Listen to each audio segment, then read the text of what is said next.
हल्का क्या होगा, बहुत हल्का नहीं, चंद्र खराब हो जाए। हम आप सबके बीच में श्री सदगुरुदेव भगवान का आगमन हुआ है। सर्वप्रथम मुख्य यजमान जी गुरुदेव भगवान का पूजन करेंगे। गुरुर्ब्रह्मा गुरुर्विष्णु गुरुर्देवो महेश्वरः गुरुः साक्षात् परब्रह्म तस्मै श्री गुरवे नमः।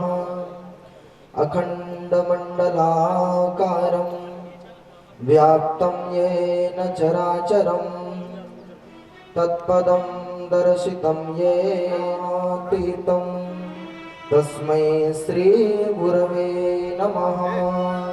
श्री सद्गुरु श्री पुरुषोत्तमाय नमः। श्रीमद्भागवताय नमः। यं प्रव्रजन्तमनुपेतमपेतकृतं सर्वभूतहृदयं मुनिमानतोऽस्मि। श्री सुखदेवाय नमः। सर्वोपचारार्थे गयाः पदभ्यागो सोत्रो अजायत चन्द्रमा मनसो जातचक्षुः सूर्यो अजायत श्रोत्राद्वायुष्य प्राणस्य मुखादग्निरजायत व्यासायोः समवर्तत तद्भ्याम्भो मध्यशः श्रोत्रात् तथा लोकान् अकल्पयन्। नैवेद्यं निवेदयामि पुराणपुरुषोत्तमाय नमः। प्राणाय स्वाहा अपानाय स्वाहा व्यानाय स्वाहा समानाय स्वाहा उदानाय स्वाहा।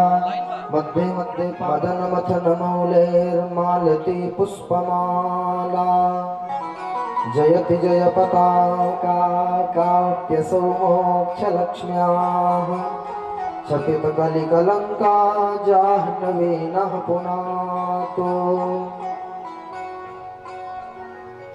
ॐ मा ओखधेः प्रतिमोदध्वं पुष्पवतीः प्रशोभरीः अस्वा इव सजितवरेर्वेरुधः पारविष्णवः।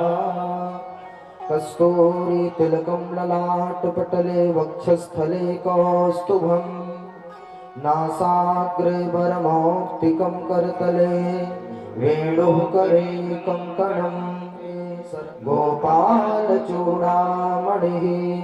ततः आरार्तिक्यम्। आप सभी लोग यथास्थान खड़े हो जाएं। श्री भागवत भगवान की पावन आरती पश्चात हर इच्छा हरि चर्चा। शानि प्रजा शानि पशु शानि लोक की है आरती पापियों को पाप से है तारती।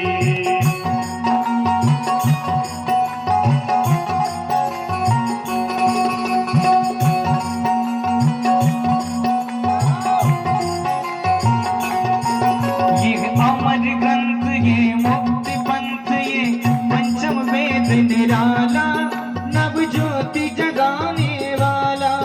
ये अमर ग्रंथ ये मुक्ति पंथ ये पंचम वेद निराला नव ज्योति जगाने वाला।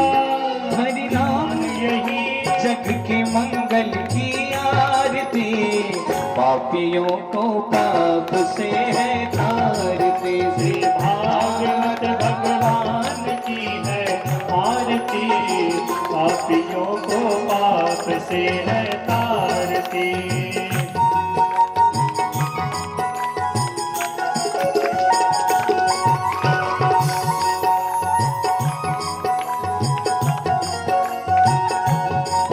यह शांत गीत पावन पुनीत पापों को मिटाने वाला हरि दर्श कराने वाला। शांत गीत पावन पुनीत पापों को मिटाने वाला हरि दर्श कराने वाला। यह सुख करनी भागवत भक्त बताने वाला बिगड़ी को बनाने वाला। यही घनश्याम यही श्री राम यही घनश्याम यही श्री राम यही घनश्याम यही श्री राम यही घनश्याम यही प्रभु की महिमा की आरती, पापियों को पाप से है तारती, भागवत भगवान की आरती, पापियों को पाप से है तारती, पापियों को पाप से है तारती, पापियों को पाप से है तारती, पापियों को पाप से है तारती।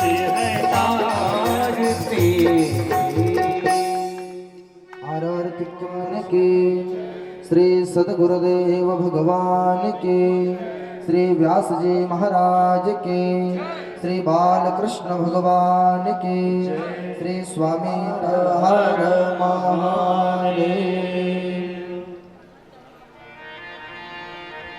असमदाचार्य पर्यन्तां जय जय श्री राधा रमण, जय गोपी चितचोर प्रभु, जय जय माखन जो।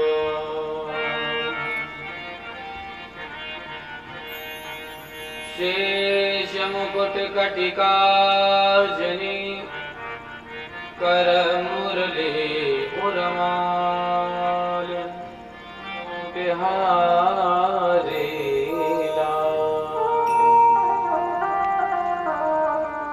लेत सदा सुधि दीन की, सहज दयाश के प्रभु श्री, जय जय श्री राधे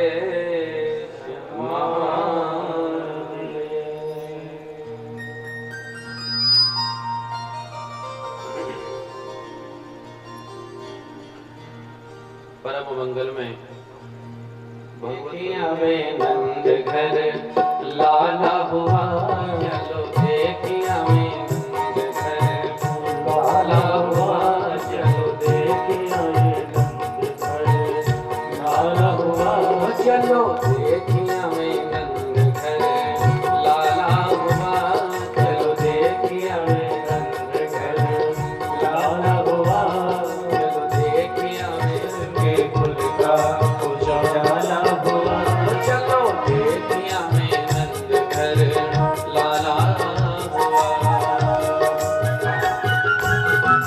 जय बाबा।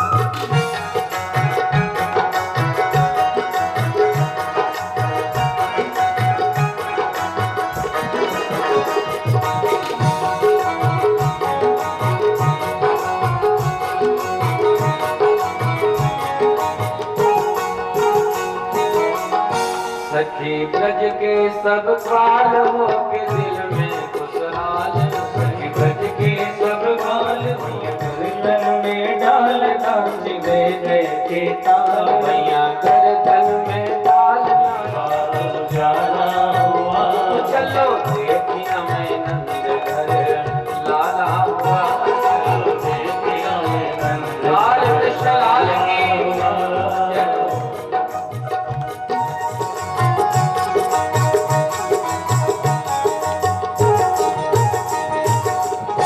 सभी हिल मिल के ग्वाल करे जय जय गोपाल, सभी हिल मिल के ग्वाल करे जय जय गोपाल, सभी हिल मिल के ग्वाल करे जय जय गोपाल, सभी हिल मिल के ग्वाल करे जय जय गोपाल। आज शंख घड़ियाल जन्म लीनो नंदलाल, घड़ियाल जन्म लीनो नंदलाल, वो झूले अंगना में पल न जहाँ डाला हुआ, जय जय अंगना में पल न जहाँ डाला हुआ, चलो देखिया में नंद घर लाला हुआ, चलो देखिया में नंद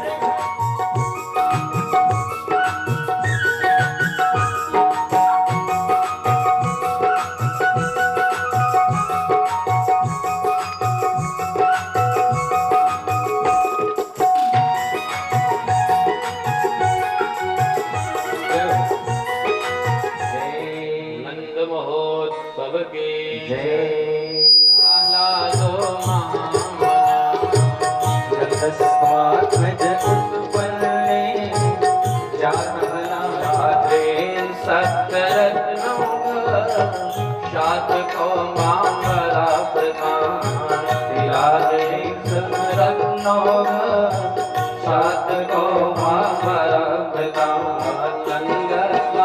ऐसा लगता है जैसे 18,000 श्लोकों का सार ला करके इन्हीं 18 श्लोकों में रख दिया है, अथवा 18 अध्यायों का सार जो भगवत गीता का सार है वो इनमें ला करके रख दिया है।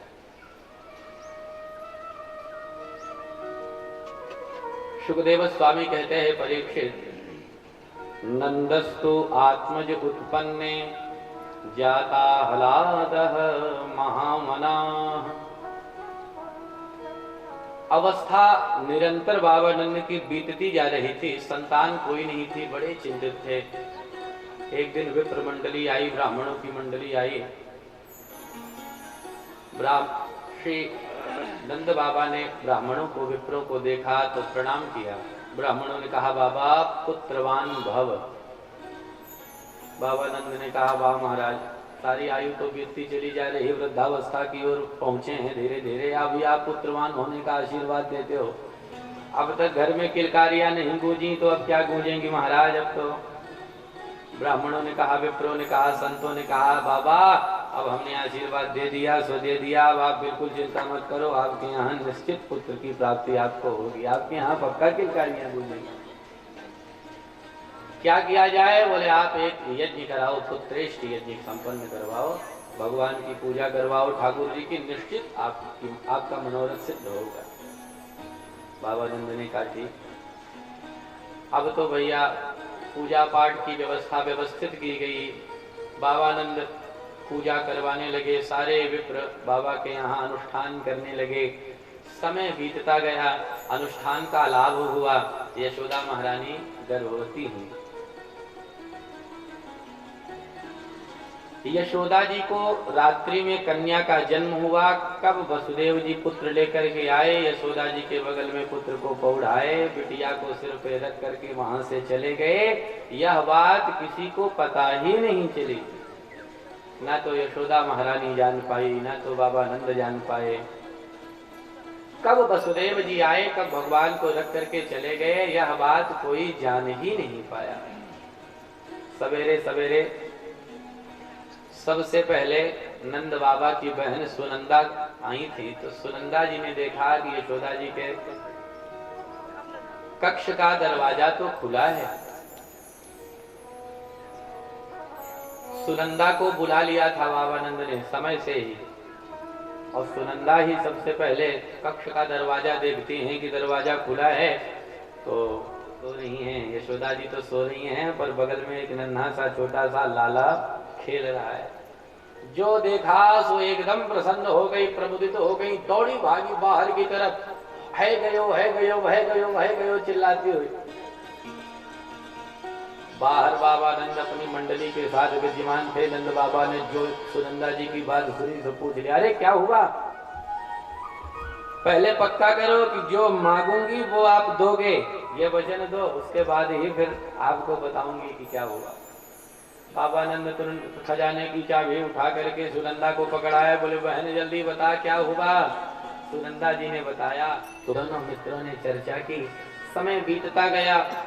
वसुदेव जी ने देखा कि नंद बाबा हमसे मिल करके कुछ ज्यादा ही प्रसन्न हो गए हैं, घर जाना ही भूल गए हैं, और कहीं ऐसा ना हो कि बाबा नंद समय से घर ना पहुंच पाए और वहां कंस कोई उत्पात करने लगे, इसलिए बाबा नंद को समय से घर जाना आवश्यक है।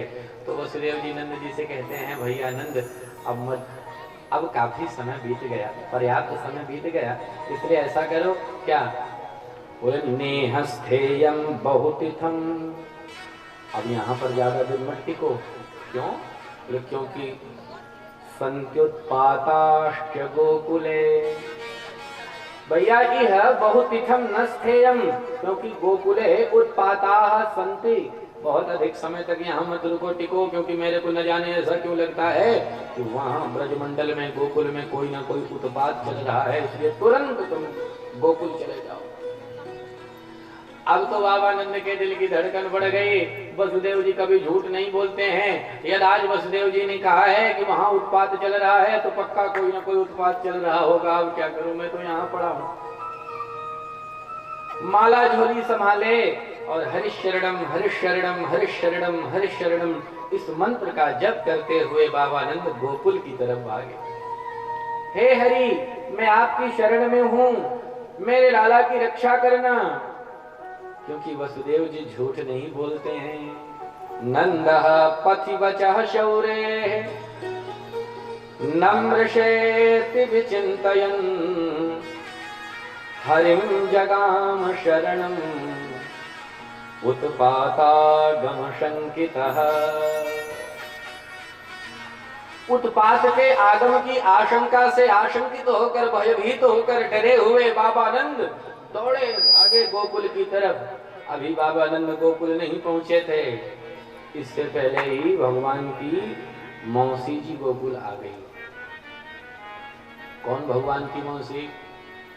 बोले वो जो कल राक्षसी निकली थी रात में, जा नहीं पाई थी, वो आज सवेरे से ही निकल गई।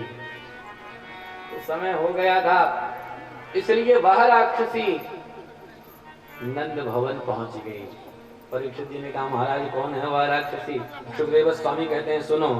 कंसेन प्रहिता घोरा पूतना बाल घातिनी शिशोश्चार निघ्नन्ति पुरग्राम प्रजादिशो। अनेक पुरों में, नगरों में, गांवों में नन्हे नन्हे बच्चों को मारती हुई, कंस की भेजी हुई वह पूतना नाम की राक्षसी अपने स्तनों में कालकूट विष लगा करके नंद भवन पहुंच गई। नंद महोत्सव देखा तो महोत्सव देख करके जान गई कि यहाँ पे ये उत्सव देख के मैं पहचान गई, समझ गई कि यहाँ पे किसी को पुत्र हुआ है।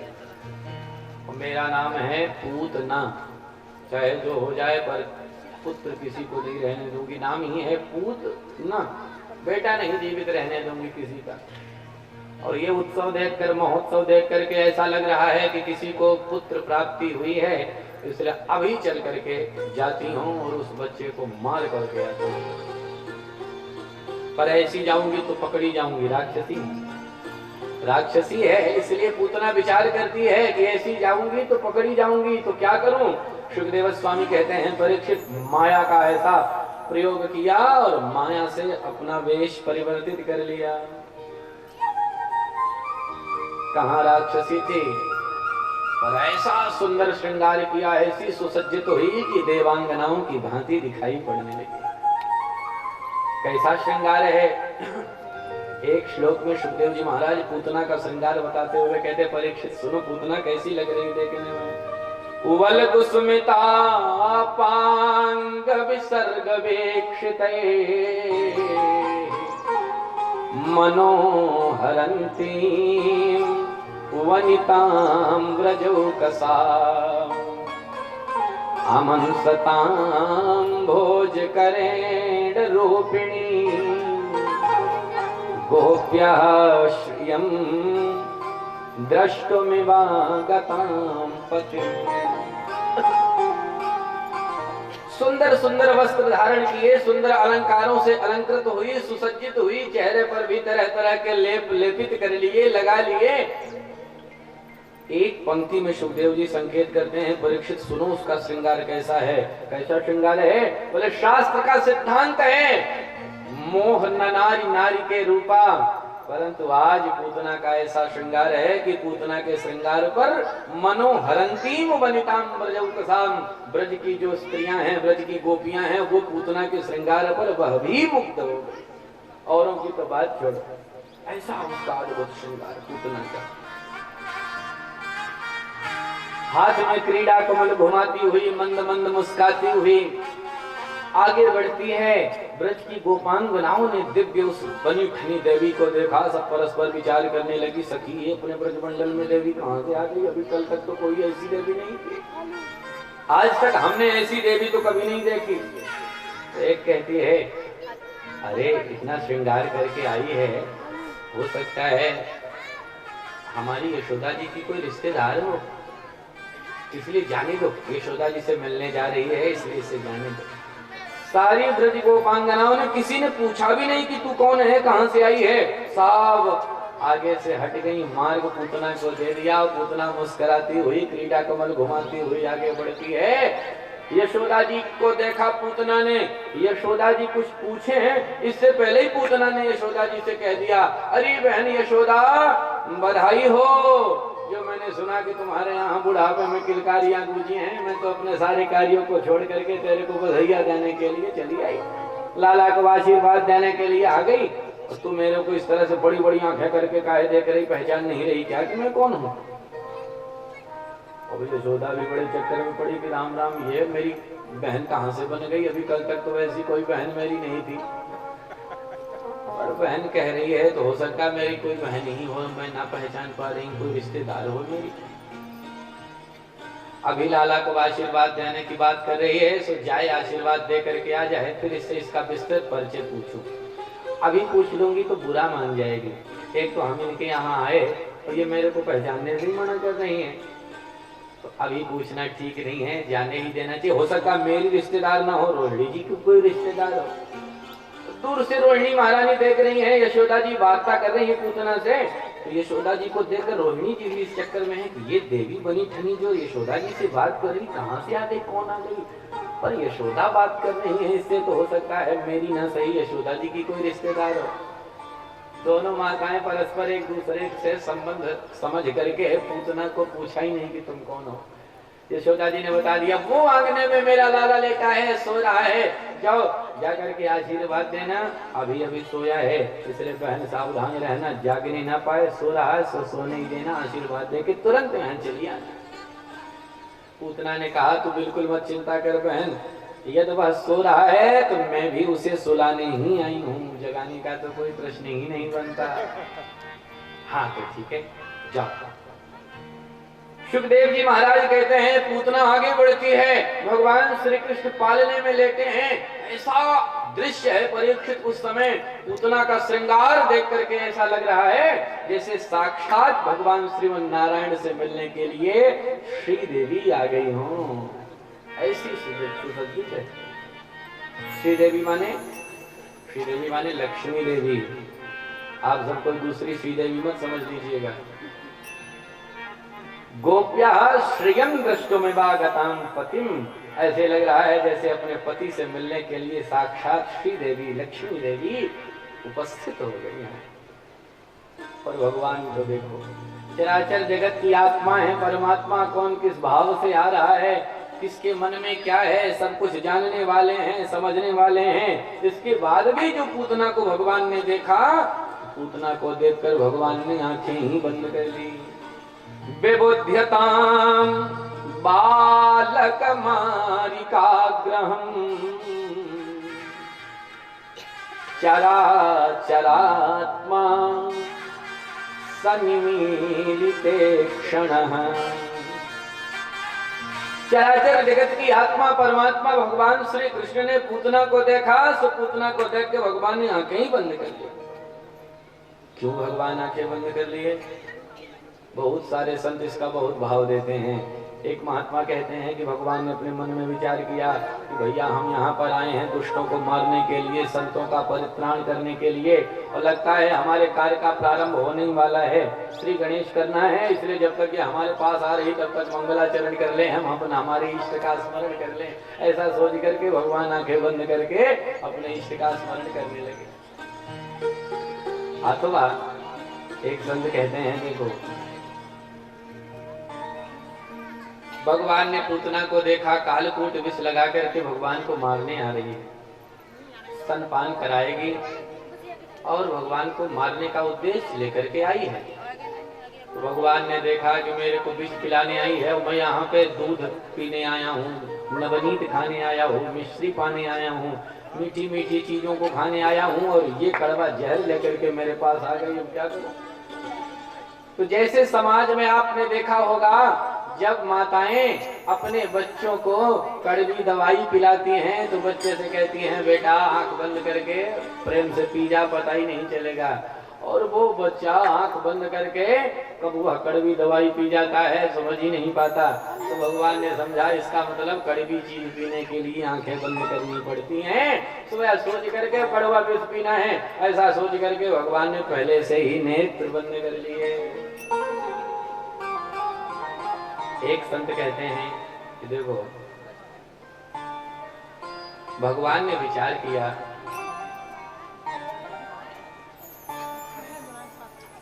यह है ये मेरे को मारने आई है, स्तनपान करा करके मेरे को समाप्त करने के उद्देश्य से आई है। सो भगवान ने पूतना को देखा, सो विचार किया कि इसका यह वास्तविक स्वरूप नहीं है, ये माया से इस रूप को इसने धारण किया है। विचार किया भगवान ने, मैं हूँ मायापति और ये जो मेरे को स्तनपान कराने आई है यह है मायावती। भगवान ने सोचा कि भाई देखो मायावती की माया सबके सामने विशाल उपवन में धड़ाम से नीचे पतमानोति तद्देहः त्रिगभ्योति अंतरद्रुमान। दूर दूर तक के सारे पेड़ पौधे पूतना की उस देह से सब चकनाचूर हो गए, टूट गए। ऐसी विशाल शरीर उसकी नीचे गिरी, ऐसी घोर ध्वनि हुई। यशोदा जी के कानों में वह घोर ध्वनि पहुंची। डर गई, राम राम यह ध्वनि कहां से आए। दौड़ी भागी यशोदा महारानी, आंगने में गई पालना देखने के लिए। देखती हैं तो पालना सूना पड़ा है। ब्रजवासियों के साथ, गोपी बालों के साथ यशोदा महारानी उधरी भागी जहां से वह ध्वनि जिस दिशा से आई थी। जाकर के देखती हैं तो दूर पूतना का विशाल शरीर गिरा पड़ा है और भगवान श्री कृष्ण पूतना के उदरस्थ क्रीड़ा कर रहे हैं, पेट पर बैठ करके खेल रहे हैं। दौड़ी भागी भगवान को उठाया, गोदी में लिया, स्तनपान कराया। भगवान स्तनपान करने लगे, तब जाकर के यशोदा जी को संतोष हुआ कि इसका मतलब मेरा बच्चा एकदम स्वस्थ है, ठीक है। यह पूतना कौन थी? एक संत भाव देते हुए कहते हैं, देखो जब भगवान वामन अवतार लेकर के राजा बलि के यहाँ पधारे तो छोटे से नन्हे से भगवान को देखा। बलि की एक बिटिया थी जिनका नाम था रत्नमाला। रत्नमाला ने नन्हे से छोटे से भगवान को देखा तो भगवान को देख करके मुग्ध हो गई। अरे राम राम कितना प्यारा बच्चा है, छोटा सा नन्हा सा, मेरे को मिल जाता तो मैं इसे दूध पिला देती। और थोड़ी देर बाद भगवान विराट रूप धारण कर लिए, बलि को बांध लिए रस्सियों में। बोल बलि, 2 पग नाप लिया, अब तीसरा पग कहां पर रखूं? जो बलि को डांटने लगे भगवान, रत्नमाला ने देखा। रत्नमाला ने कहा, अरे राम राम, मैं तो इसे कितना प्यारा बच्चा समझ रही थी, कितना दुष्ट है, मेरे को मिल जाता तो इसे विषपान करा देती। भगवान ने कहा, घबराओ मत देवी, हम तुम्हारे दोनों मनोरथ सिद्ध करेंगे, पर अभी नहीं। जब हमारा बाप जिसने भगवान को पलपान कराया, दूध भी पिलाया। सुखदेव स्वामी कहते हैं, परीक्षित कालांतर में पूतना की देह को ब्रजवासियों ने सुगंधी निकले। यह बात हमें समझ में नहीं आ रही। अरे सुगंधी तो उसकी शरीर से निकलनी चाहिए महाराज। भगवान ने जिसका उद्धार किया हो, कल्याण किया हो। यह पूतना भगवान को मारने आई थी तो भगवान ने इसका उद्धार तो नहीं ही किया होगा, फिर इसकी देह से सुगंधी क्यों निकल रही है? सुखदेव स्वामी ने कहा, परीक्षित अबे तुम्हें क्या लगता है भैया कि अभी भगवान ने पूतना का उद्धार नहीं किया? पूतना को भी तार दिया? बोले बिल्कुल, इसमें संदेह नहीं है। परीक्षित जी ने पूछा, महाराज पूतना को भगवान ने क्यों तार दिया, क्यों पूतना का उद्धार किया? पूतना में भगवान ने ऐसी क्या विशेषता देखी? तो सुखदेव जी महाराज एक श्लोक में पूतना का परिचय देते हैं। तो कहते हैं, सुनो वो पूतना कौन है? बोले पूतना लोक बालग्नि राक्षसी रुधिरासना जिघांसयापि हरये स्तनं दत्त्वा सद्गतिम्। एक श्लोक में पूतना का परिचय देते हुए परीक्षित जी से सुखदेव स्वामी कहते हैं, सुनो भगवान ने पूतना को क्यों तार दिया, क्यों उसका उद्धार किया, क्यों? बोले नाम देकर ज्ञान है, पवित्र तो एकमात्र ज्ञान है भगवान भगवत सूत जी कहते हैं आश्चर्य यह नहीं है कि भगवान को मारने आई है, आश्चर्य यह है कि एक तरफ पूतना का स्वभाव देखो कि भगवान को मारने आई है, और दूसरी तरफ भगवान का स्वभाव देखो। क्या किया भगवान ने इसके साथ? बोले लेभे गतिम धात्रिचिताम ततोन्यम। जिस गति पे भगवान जिस पद पर रोहिणी मैया, देवकी मैया, यशोदा मैया को बाद में प्रतिष्ठित करने वाले हैं, उस धात्रिचिता गति पर भगवान इस पूतना को पहले ही प्रतिष्ठित कर दिए, क्योंकि कार्य इसने माँ का कर दिया, इसलिए प्रसन्न होकर भगवान पहले ही प्रतिष्ठित कर दिए। ये भगवान का स्वभाव है। इसलिए कम वा दयालु शरणम ब्रजेम, ऐसा कौन होगा जो ऐसे दयालु की शरण छोड़ करके तो वैसी दयालु की शरण ग्रहण नहीं करेगा? ऐसा कौन है जो इधर उधर घूम रहा है? स्वभाव है भगवान का। श्रीमद् रामचरितमानस में वर्णन आता है, अरण्य कांड के प्रारंभ में ही भगवान श्री राघवेंद्र सरकार चित्रकूट में भगवती जानकी जी का पहली बार श्रृंगार किए। क्या सुंदर गोस्वामी जी महाराज कहते हैं, एक बार चुन कुसुम सुभाए निज कर भूषण राम बनाए, और सीते पहिराए प्रभु आदर। भगवान अपने हाथों से पुष्प चुन चुन करके लाए, लक्ष्मण जी से नहीं मंगाए, स्वयं गए अपने हाथों से लाए, अपने हाथों से फूलों का बढ़िया गजरा बनाए, और गजरा बना करके श्री राघवेंद्र सरकार जानकी जी के केशों में लगा ही रहे थे। उसी समय वह सुरपति सुत धरि बायस पेशा, कौआ का रूप बनाकर देवराज इंद्र का वह पुत्र जयंत दौड़ा भागा आया, और जानकी जी के पैरों में चोंच मार करके निकल गया। सीता चरण चोंच हति भागा, जानकी जी के पैरों में चोंच मार करके निकल गया। ऐसा अपराध किया है, आज क्षमा योग्य नहीं है। क्रोध आया रघुनंदन भगवान श्री राम को, एक तिनका वहीं से उठाया और जयंत के पीछे छोड़ दिया। या अब बेचारा डर गया, चारों तरफ भागने लगा। वह तिनका आग की ज्वाला की तरफ दौड़ पड़ा, जयंत को जलाने के लिए दौड़ा भागा। जयंत भागता हुआ सबसे पहले देवराज इंद्र के पास गया, बचाओ मेरे को। किससे? बोले वो भगवान राम ने मेरे ऊपर अस्त्र संधान दिया है, छोड़ दिया है।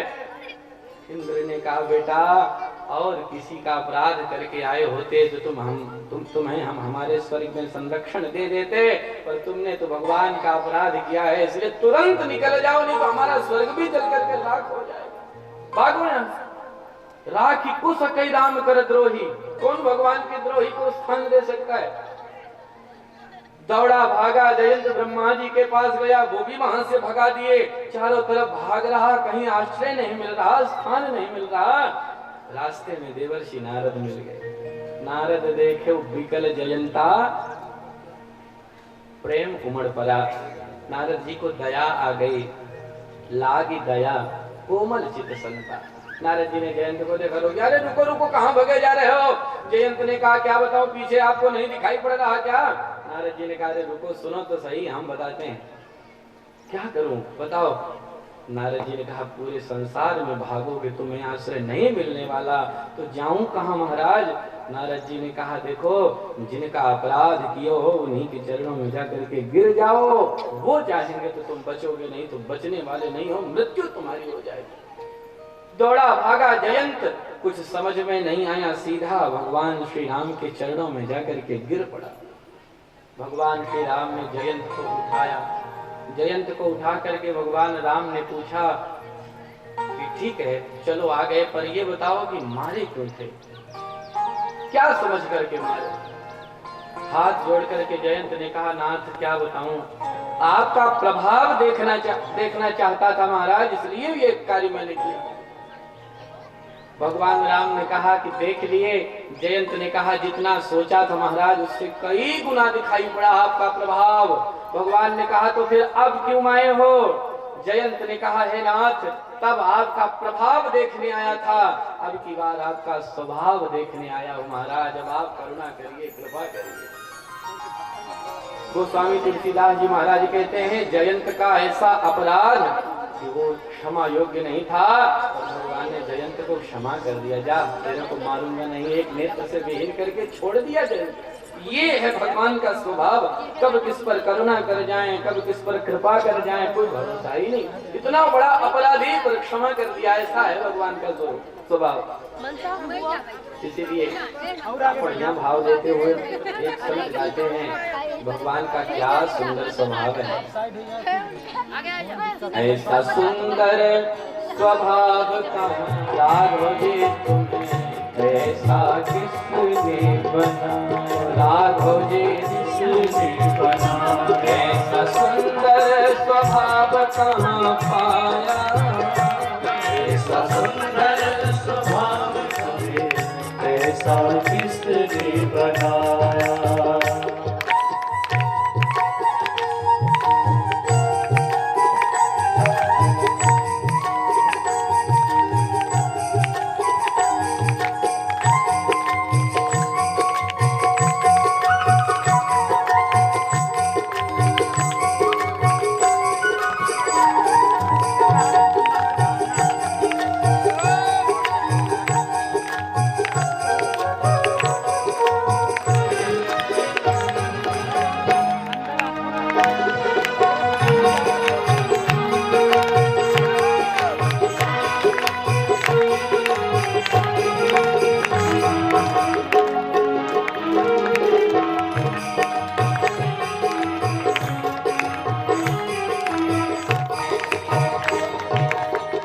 पर नारी पर दृष्टि न डाली, पर नारी पर दृष्टि न डाली, पर नारी पर दृष्टि न डाली, पर नारी पर दृष्टि न डाली।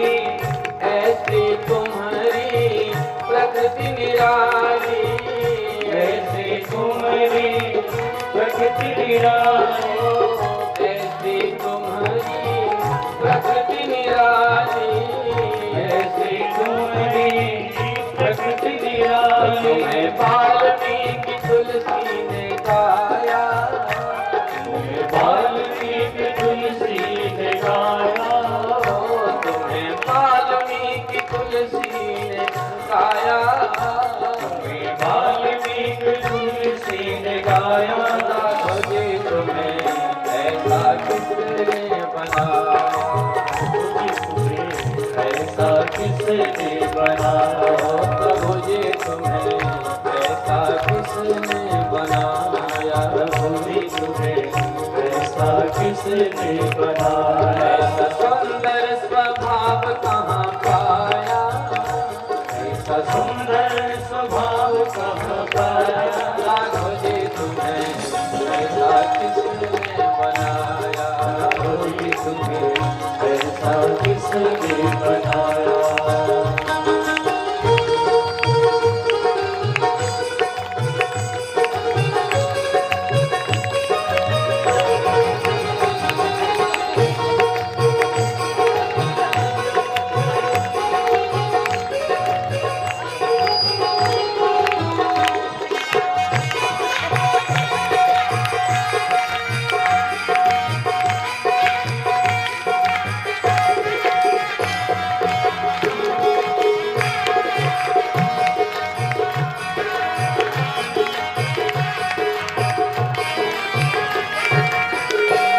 गुण देख के क्रोध न आता, अब गुण देख के क्रोध न आता, अब गुण देख के क्रोध न आता, अब गुण देख के क्रोध न आता। भक्तों को देख के प्रेम न समाता, भक्तों को देख के प्रेम न समाता, भक्तों को देख के प्रेम न समाता, भक्तों को देख के प्रेम न समाता। अन्य कौशलाजु जिसने तुम्हें जाया, अन्य कौशलाजु जिसने तुम्हें जाया, राघव जी तुम्हें ऐसा किसने बनाया, राघव जी तुम्हें ऐसा किसने बनाया।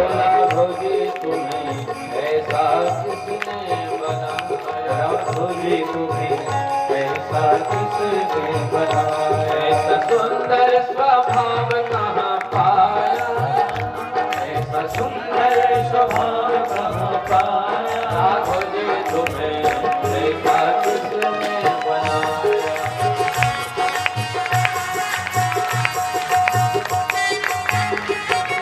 का अभिमान न तुमको, अपने किए का अभिमान न तुमको, अपने किए का अभिमान न तुम्हारे तुमको, निज जन का सम्मान है तुमको, निज जन का सम्मान है तुमको। राघव जी तुम्हें ऐसा किसने बनाया, राघव जी तुम्हें ऐसा किसने बनाया, ओ ऐसा सुंदर स्वभाव कहाँ पाया, ऐसा सुंदर स्वभाव कहाँ पाया, ओ ऐसा सुंदर स्वभाव कहाँ पाया, ऐसा सुंदर स्वभाव कहाँ पाया। राघव जी तुम्हें ऐसा किसने बनाया, राघव जी तुम्हें ऐसा किसने बनाया, प्रभु जी तुम्हें ऐसा किसने बनाया, प्रभु जी तुम्हें ऐसा किसने बनाया, ओ राघव जी तुम्हें ऐसा किसने बनाया, राघव जी तुम्हें ऐसा किसने बनाया। बोल भक्त वत्सल भगवान की निकल करके आई फिर चक्कर में पड़ गई। अरे राम राम, यहाँ से कोई गाय गवेंद्र भी नहीं गए, आधी तूफान भी नहीं आया, अचानक ये मेरे लाला का पालना यहाँ पड़ा रहा, वो बैलगाड़ी कैसे टूट गई। कथम स्वयं वही शकटम विपर्यगात, ये स्वयमेव शकट बैलगाड़ी कैसे टूट गई।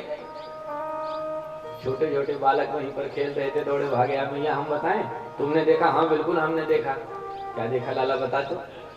बच्चों ने कहा मैया हमने अपनी आंखों से देखा, ये तुम्हारा लाला ही, इसे ही भूख लगी थी और यही हाथ पैर पटक करके चिल्ला रहा था, तुमको बुला रहा था, जब तुम बाहर नहीं आई तो इसी ने खींच करके एक लात जमाई और बैलगाड़ी नीचे गिर करके चकनाचूर हो गई। यशोदा जी ने कहा भांग पी करके आए हो क्या, दिमाग खराब है, 3 महीने का बच्चा हो, एक लात खींच के बैलगाड़ी में पादप प्रहार करेगा, बैलगाड़ी चकनाचूर हो जाएगी, होश में हो कि नहीं हो, भगो यहाँ से। बच्चों ने कहा मैया हमने अपनी आंखों से देखा है, रुदतानेन पादेन क्षिप्तम एतन न संशयः, रोते हुए इसने ही अपने पैरों से बैलगाड़ी को तोड़ा है, इसमें संशय नहीं है, हमने स्वयं देखा है। यशोदा जी ने कहा तुरंत यहाँ से भगो, नहीं तो अब तुम्हारी हड्डियां मैं तोड़ूंगी साथ में। 3 महीने का मेरा बच्चा बैलगाड़ी पैर से मारेगा, बैलगाड़ी टूट जाएगी। सुखदेव स्वामी कहते हैं परीक्षित, इस प्रकार से भगवान ने शकट पर आए हुए उस शकटासुर नामक राक्षस का वध किया। एक दिन की बात सुनो, एक बार यशोदा महारानी भगवान को दूध पिला रही थी। भगवान दूध पीते मंद मंद मुस्कुरा भी रहे थे। यशोदा जी भगवान की वह दिव्य छवि देखकर बड़ी प्रमुदित हैं। अचानक भगवान ने देखा दूर आंधी तूफान बवंडर आ रहा है और उस तूफान के साथ साथ कंस का भेजा हुआ दैत्यो नाम्ना तृणावर्तः कंस भृत्यः प्रणोदितः चक्रवात स्वरूपेण जहारासीनमर्भकम्। कंस का भेजा हुआ तृणावर्त नाम का राक्षस आंधी तूफान बनकर बवंडर बनकर के दौड़ा भागा इधर ही आ रहा। जो भगवान ने देखा, भगवान ने सोचा अरे राम राम मैया की गोदी में हूँ, यदि यहाँ आ जाएगा राक्षस और मेरे को उड़ा करके लेके जाएगा तो मैया को भी इसमें इनकी भी क्षति होगी, हानि होगी, इसलिए पहले मैया की गोदी से नीचे उतरना चाहिए। तो भगवान अपनी देह का वजन बढ़ाना प्रारंभ कर दिए। अब तो इतने भारी हो गए भगवान कि भूमौ निधाय, भगवान को तुरंत यशोदा जी ने भूमि पर रख दिया नीचे। अरे राम राम मेरा लाला इतना भारी कहां से हो गया। भूमौ निधाय तम गोपी तम कृष्णम, भूमौ निधाय तम गोपी विस्मिता भार पीड़िता। एकदम चक्कर में है, राम राम मेरा बेटा इतना भारी कहां से हो गया, कल तक तो एकदम ठीक था, अभी थोड़ी देर पहले भी ठीक था, और अचानक ये मेरा बेटा इतना भारी कैसे हो गया। भगवान ने अपनी माया घुमाई चलाई, यशोदा जी के मन में बात आई हो 2 घंटा से जो दूध पिला रही हूँ इसलिए ज्यादा दूध पी लिया सो ज्यादा भारी हो गया। कोई बात नहीं डाला, तेरे को नीचे उतार देती हूँ, थोड़ी देर खेल ले घूम ले, अब तेरा दूध पच जाएगा तभी तेरे को गोदी में लूंगी। ऐसा कहकर के यशोदा मैया ने भगवान को नीचे रख दिया और उसी समय वह कंस का भेजा हुआ तृणावर्त नाम का राक्षस तूफान बन करके भवंडर का रूप लेकर के वहां पर आ गया। भगवान को अपने कंधे पर बिठाया उठाया और मथुरा की तरफ पड़ा। भगवान ने कहा भैया बहुत अच्छा कर रहे हो, हमारे लिए उड़न खटोला बन करके आ गए, अब हम सारे ब्रजमंडल का तुम्हारे कंधे पर बैठकर भ्रमण कर ले रहे हैं। अभी आगे चल करके मेरे को माखन चोरी की लीला भी करनी है, तो कम से कम ऊपर से सारा रास्ता सारा नक्शा ब्रज का देख ले रहे हैं, दिमाग में बैठा ले रहे हैं, मेरे कोई सुविधा रहेगी। नहीं तो पता चली बात की रास्ता ही नहीं मालूम, इधर से चोरी करके भाग रहे, उधर से कोई दूसरी गोपी आकर पकड़ ले, तो कम से कम रास्ता तो बढ़िया से देख रहे हैं। ये ललिता का घर है, ये विशाखा का घर है, प्रभावती का घर है, ये पद्मावती का घर है, सब गोपियों का घर बढ़िया से पहचान लिए। जो भगवान को लेकर के आगे कंस की तरफ मथुरा की तरफ वह तृणावर्त बढ़ा, तो भगवान ने तृणावर्त को टोक दिया, भैया अभी उधर चलने का समय नहीं है, बस यहीं पे मेरे को छोड़ दो। पर वो मानने को तैयार नहीं, भगवान को लेकर के आगे बढ़ने लगा। सुखदेव स्वामी कहते हैं परीक्षित तब तो भगवान ने अपनी देह का वजन फिर से बढ़ाना प्रारंभ कर दिया। अब तो भगवान उस तृणावर्त को भी भारी लगने लगे। तृणावर्त को लग रहा अरे राम राम कहीं ऐसा तो नहीं जल्दीबाजी में मैंने नंद भवन से कोई पत्थर तो नहीं उठा लिया। भगवान खिलखिला के हंसने लगे, अरे राम राम एक मेरे भक्त हैं कि पत्थर में भी मेरा दर्शन कर लेते हैं, और एक यह है कि मुझ में भी पत्थर देख रहा है, इसका मतलब इसकी खोपड़ी में पत्थर भर गया है, तो इसकी खोपड़ी पत्थर पे पटक करके तोड़ूंगा। भगवान उस तृणावर्त की गर्दन को पकड़े जकड़े और तमंतरिक्षात् पतितम शिलायाम विशाल शिलाखंड पर उठा करके पटक दिए, तो उस तृणावर्त की भी मृत्यु हो गई, वह भी समाप्त हुआ। दौड़े भागी यशोदा महारानी आई, आधी तूफान शांत होगा। यशोदा जी ने जो देखा भगवान क्रीड़ा कर रहे हैं, खेल रहे हैं, प्रसन्न हो गई, स्तनपान कराने लगी, भगवान को स्वस्थ मान करके। यशोदा जी ने यहाँ पर एक बहुत प्रसिद्ध सूक्ति कही। यशोदा जी कहती हैं उस दिन पूतना मरी, बाद में बैलगाड़ी टूटी, आज ये राक्षस भी मारा गया। इसका मतलब मैं मान गई, मैं जान गई कि पापी अपने पाप से सहज ही मारा जाता है, उसको मारने के लिए कोई आता नहीं है। अहो बतात्यद्भुत में रक्षसा बालो निवृत्तिम गमितोऽभ्यगात् पुनः हिंस्रः स्वपापेन विहिंसितः खलः साधु समत्वेन भयाद विमुच्यते। यशोदा जी की यह उक्ति इतनी प्रचलित हुई, साहित्यकार अंबिका दत्त व्यास जी ने शिवराज विजय का लेखन किया, तो प्रारंभ में ही इस श्लोक का मंगलाचरण किया। हिंस्रस्वपापेन विहिंसितः खलः साधु समत्वेन भयाद विमुच्यते। सुखदेव स्वामी कहते हैं परीक्षित समय बीतता गया, कालांतर में गर्गाचार्य जी महाराज आए, नामकरण संस्कार किए, नामकरण संस्कार करके गर्गाचार्य जी महाराज चले गए। बड़े पुत्र जो हैं रोहिणी जी के जो पुत्र हैं उनका नाम रखा राम, आख्यास्यते राम इति, और इनका नाम होगा राम। और बलवान बहुत होंगे इसलिए बलाधिक्यात् बलम विदुः, इन्हें बलराम कहा जाएगा। भगवान का नाम करण भी किया। शुक्लो रक्तस् तथा पीत इदानीं कृष्णतांगतः, इस बार यह कृष्ण वर्ण में अवतरित हुए हैं, इसलिए इनका नाम होगा श्री कृष्ण। नामकरण करके गर्गाचार्य जी चलते बने। अब कितना भी बढ़िया नामकरण हो जाए, पर माता पिता अपने बच्चों को बुलाने के लिए लाड प्यार में दुलार में कुछ अपने मन का नाम रख ही लेते हैं। कृष्ण बलराम नाम रख करके गर्गाचार्य जी चलते बने, पर इधर यशोदा मैया, बाबा नंद, रोहिणी मैया ये कृष्ण नहीं कह पाते, क्योंकि वृद्ध हैं तो कृष्ण कहने में पूरी जीभ घूम जाती है। तो यशोदा जी प्रेम से भगवान को कान्हा कहती हैं, कन्हैया कहती हैं, कनुआ कहती हैं, दाऊ जी को बलुआ कहती हैं। नामकरण दूसरा हुआ है, पर प्रेम में लाड प्यार में दूसरा नाम रख लिया। भगवान थोड़े से बड़े हुए, अवस्था हुई भगवान श्री कृष्ण की 1.5 वर्ष की लगभग। धीरे धीरे भगवान चलना सीख रहे हैं। कभी कभी प्रसन्न हो जाते हैं, हंसते हैं, मुस्कुराते हैं। यशोदा महारानी ने पांव में पैजनियां बांध दी है, कमर में करधन बांध दी है, सिर पर एक मोर मुकुट स्थापित कर दिया है, हाथों में सुंदर सुंदर मणियों से जड़ा हुआ कंगन पहना दिया है। भगवान श्री कृष्ण धीरे धीरे चलना सीखते हैं। चलते चलते भगवान कभी गिरते हैं, कभी संभलते हैं। नंद भवन में स्तंभ जो बनाए गए हैं, उन खंभों में, स्तंभों में शीशा लगाए गए हैं, दर्पण लगाए गए हैं। तो उस दर्पण में, शीशा में भगवान अपना मुखमंडल देख करके मुस्कुराते हैं, आनंदित होते हैं। और जो भगवान हंसते हैं तब तो यशोदा जी की आनंद का पारावार नहीं, बड़ी प्रसन्न हो जाती है यशोदा महारानी।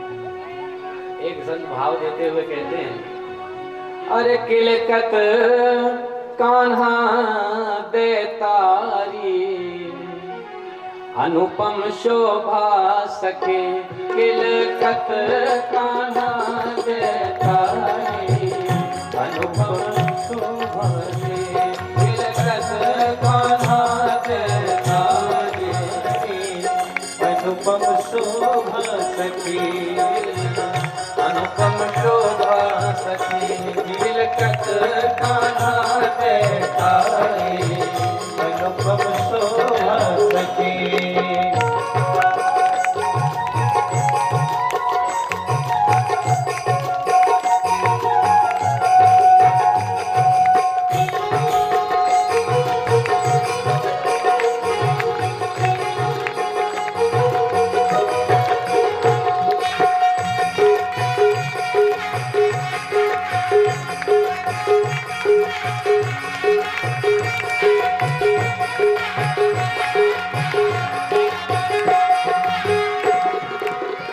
मणिकंभन छवि लखि ललचाए, मणिकंभन छवि लखि ललचाए, मणिकंभन छवि लखि ललचाए, मणिकंभन छवि लखि ललचाए।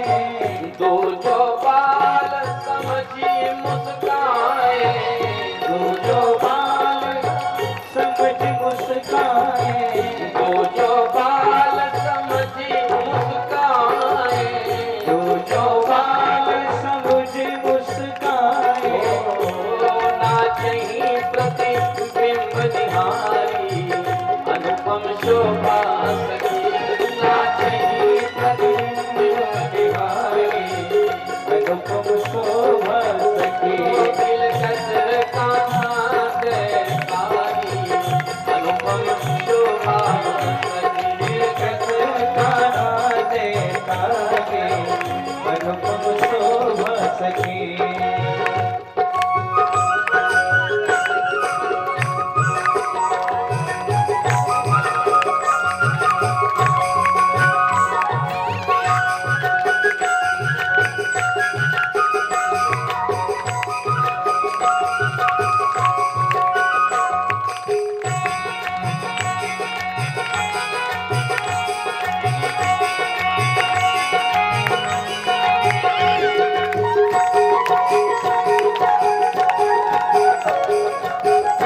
तुम्हारे लिए भी लेकर के आया हूँ, ये लो प्रेम से पालो भैया, पर मैया से कुछ मत कहना। ऐसा कहकर भगवान जो हाथ में माखन का गोला लेकर के गए हो, उसी शीशा में दर्पण में रगड़ने लगे। ये लो भैया प्रेम से जितना खाया हो तुमको भी खिलाया हो, और मैया को कुछ मत बताना। अब माखन शीशा में दर्पण में रगड़ रहे थे, उसको मना रहे थे, संयोग ऐसा उसी समय यशोदा जी का प्रवेश हो गया। जो यशोदा महारानी अंदर आती हैं, अंदर का दृश्य देखा तो चक्कर में पड़ गई। राम राम, ये मेरा लाला कर क्या रहा है? उसी शीशा से कह रहा मैया को मत बताना, ये ले तू खा ले। तो तेरी भाषा भगवान की सुनी तो मैया को समझते देर न लगी। ओहो, मैं जान गई ये क्या कर रहे हैं महाराज। माता पिता का स्वभाव है, छोटे से बच्चे को जब उत्कंठता करते माता पिता देखते हैं तो नन्हे से बच्चे को मना नहीं करते, दंडित नहीं करते, उसकी उत्कंठता में और प्रोत्साहन बढ़ाते हैं, प्रोत्साहित करते हैं कि थोड़ा और बढ़े, फिर देखो क्या करता है, फिर देखो क्या करता है। नन्हा सा बच्चा यदि किसी को एक थप्पड़ मार भी देता है तो मैया बाप बुरा नहीं मानते, कहते बेटा फिर से मारो, और मारो इनको, और मारो। क्यों? क्योंकि छोटा सा बच्चा है, बालक की वो छोटी छोटी बाल लीलाएं देखकर बड़ा आनंद आता है माता पिता को। तो जब साधारण प्राकृत शिशु की लीलाएं इतनी मीठी रहती हैं, इतनी सुंदर रहती हैं, तो साक्षात भगवान की लीलाएं कितनी मीठी रही होंगी। यशोदा जी ने देखा भगवान माखन को शीशा में लगा रहे, दर्पण में रगड़ रहे, दौड़ी भागी यशोदा सामने आकर के खड़ी हो गई। हे कन्हैया, कान्हा, क्या कर रहा है ये? अब तो कान खड़े हो गए। अरे राम राम, अब क्या करूं? चोरी करते पकड़े ही गए थे, घूसखोरी करते भी पकड़े गए। दो गड़बड़ी है साथ में। चोरी भी किए थे, घूसखोरी भी, घूस दे रहे थे कि भैया मैया को बताना मत बोल रहे थे। अब दो अपराध हुए हैं, अब क्या करूं, कैसे करूं, क्या कहूं मैया को? तो नन्हे से कृष्ण कन्हैया मैया को झूठ बोल बोल करके अपनी बातों में उलझाते हुए कहते हैं, माँ मैंने कुछ नहीं किया। फिर किसने क्या किया? भगवान कहते हैं, माँ इसको देखो। शीशा में अपना प्रतिबिंब दिखाते हुए भगवान कहते इसे देखो। माता का एश, ये कौन आ गया तुम्हारे घर में? क्या कर रहा था ये? भगवान कहते हैं, माता का एश नवनीतम इदम त्वदीयम, ये जो तुम्हारा नवनीत है, इसी नवनीत को लोभेन चोरयितु मध्य गृहं प्रविष्टः, चुराने के लिए घर में न जाने कहां से ये कौन आ गया बालक, मैं तो जान ही नहीं रहा इससे कौन है ये। माता का एष नवनीतमिदं त्वदीयं लोभेन चोरयितु मध्य गृहं प्रविष्टः। भगवान कहते मैया मैंने कुछ नहीं किया, ये देखो चोर है ये, पकड़ करके इसे खड़ा हूँ। आज घर में कोई था नहीं तो ये महाराज मुंह उठाए चले आया, तुम्हारे नवनीत को चुरा चुरा करके खाने लगे। भैया मन ही मन मुस्कुरा रही है। यशोदा जी कहती अच्छा लाला एक बात बताओ, घर में कोई नहीं था तो तुम तो थे, घर का मालिक कौन है? घर के मालिक तुम हो। जब घर में कोई नहीं रहता तो मैं तुम्हें घर का मालिक बना करके जाती हूँ, और घर के मालिक तुम हो। तुम क्या किए जब ये नवनीत चुरा रहा था, माखन चुरा रहा था, तो तुम्हें भी तो कुछ करना था। अब भगवान को लग रहा है भैया मेरी बातों पर एकदम पूर्ण विश्वास कर रही हैं, तो भगवान और बातों को आगे बढ़ाते हुए कहते वही तो करने आया हूँ जो मेरे को पकड़ ली हो। सुनो, मना करने आया था इसे, पर भैया मैं पहले ही घर का मालिक हूँ, पर अभी छोटा हूँ, इसलिए मेरी बात मानता कौन है? मदवारणम न मनुते, मना करता हूँ पर मानता ही नहीं है। उद्दंड बालक कहाँ से आ गया? माता का एष नवनीतमिदं त्वदीयं लोभेन चोरयितु मध्य गृहं प्रविष्टः। मदवारणं न मनुते, मैं मना करता हूं तो मानता नहीं, ऊपर से मई रोष भाजी, मेरे ऊपर ये क्रोध भी कर रहा है। देखो बाकी सत्य तो यह है मैया, रोषम तनोति नहीं में नवनीत लोभा, मेरे ऊपर तनिक भी क्रोध न करो, मेरे में बिल्कुल भी नवनीत का लोभ नहीं, मैं माखन चुरा भी नहीं था, ये चोर है पकड़ा गया है, मना कर रहा हूं तो मान भी नहीं रहा, इसी को जो दंड देना हो तो। यशोदा जी ने कहा तुमने कुछ नहीं किया? बोले ना हमने कुछ नहीं किया। अच्छा लाला तो एक बात बताओ, क्या तुम इसे मना करने आए थे? हाँ। तुम जब इसे मना करने आए थे तुम माखन चुरा भी नहीं रहे थे, चोर ये है, माखन ये चुरा रहा था, ये खा रहा था। तो एक बात बताओ, जब तुम कुछ नहीं कर रहे थे तो तुम्हारे हाथ में ये माखन कहां से लग गया? इसी का उत्तर दो मुझे। तुम्हारे हाथ में कहां से ये माखन लगा है? आप बेचारे और चक्कर में पड़े कि ये किस झंझट में फंसे, अब क्या करूं? तो अब एक नया झूठ बोलते हैं। भगवान ने कहा, माँ देखो, तुम एक तरफ तो मेरे को घर का मालिक कहती हो, दूसरी तरफ मेरे ऊपर विश्वास भी नहीं करती हो। देखो, तुमने जो हाथ में कंगन पहनाए हैं इसमें हीरा, मोती, पन्ना, पुखराज, स्फटिक इत्यादि विविध मणियां लगाई गई हैं। यदा कदा ये मणियां आपस में रगड़ती हैं तो रगड़ करके गर्म हो जाती हैं। आज घर में कोई था नहीं मैया, ये मणियां हाथ में आपस में रगड़ रगड़ करके गर्म हो गई। अब जब मणियां गर्म हो गई तो पूरा कंगन जलने लगा। कंगन जलने लगा तो मेरा हाथ भी जलने लगा। मैया मैं तुमको पुकारने लगा, माँ मेरा हाथ बचाओ, मेरा हाथ जल जाएगा, जल जाएगा। पर तुम थी ही नहीं। अब तो मैं बड़े चक्कर में पड़ा कि जब तक मैया आएंगी तब तक तो मेरा हाथ राख का ढेर बन जाएगा। तो मुझे कुछ समझ में नहीं आया मैया, ये माखन की मटकी दिखाई पड़ी, बस हाथ की ज्वाला शांत करने के लिए उसी में सीधा ले जा करके हाथ डुबो दिया। इसीलिए मैया ये हाथ में मेरे लग गया माखन, बाकी मैंने चोरी नहीं की। ये टोटली बातें सुन सुनकर मैया के आनंद का पारावार नहीं।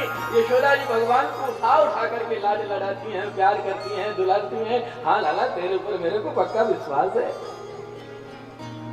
ये बढ़िया सुंदर भगवान की लीलाएं। एक दिन घर में कोई था नहीं, भगवान के मन में बात आई, मैया मेरे को यहीं अंदर ही रखती हैं, नंदालय में ही रखती हैं, भवन में ही रखती हैं, कभी बाहर लेकर के नहीं। आज मैं बाहर जाऊंगा। घर में कोई था नहीं, भगवान बाहर निकलने के लिए धीरे से दरवाजे पर आए। तो नंद भवन की जो ड्योढ़ी है बहुत ऊंची है और भगवान अभी बहुत छोटे हैं। जो वृंदावन गए होंगे, नंद भवन दर्शन किए होंगे तो देखो होंगे जो नंद भवन की ड्योढ़ी है बहुत ऊंची है। भगवान उस ड्योढ़ी तक तो पहुंच गए, पर अब उस डेहरी को पार कैसे करें? बड़े चिंतित हो गए, क्या किया जाए? तो बच्चों का स्वभाव होता है, बालक को जब कभी ऊंचाई से नीचे उतरना रहता है तो बालक सबसे पहले ऊंचाई पर लेट जाते हैं पेट के बल, फिर एक पैर नीचे करेंगे, फिर दूसरा पैर नीचे करके थोड़ा सा पीछे आकर के धड़ाम से नीचे कूद जाते हैं। भगवान ने भी यही उपाय किया। सबसे पहले नंद भवन की ड्योढ़ी पर भगवान लेट गए। उतरने के लिए भगवान एक पग नीचे उतारे, पूरा पैर हिला हिला करके देखे, पर अभी पैर भूमि का स्पर्श नहीं कर रहा, तो दोनों पैर फिर पीछे ही कर लिए। दोनों पैर पीछे करके नीचे करके थोड़ा सा नीचे आए, फिर दोनों पैर हिला हिला करके देख रहे हैं, अभी भी नंद बाबा की ड्योढ़ी इतनी ऊंची है कि अभी भी भगवान का पैर भूमि का स्पर्श नहीं कर पा रहा।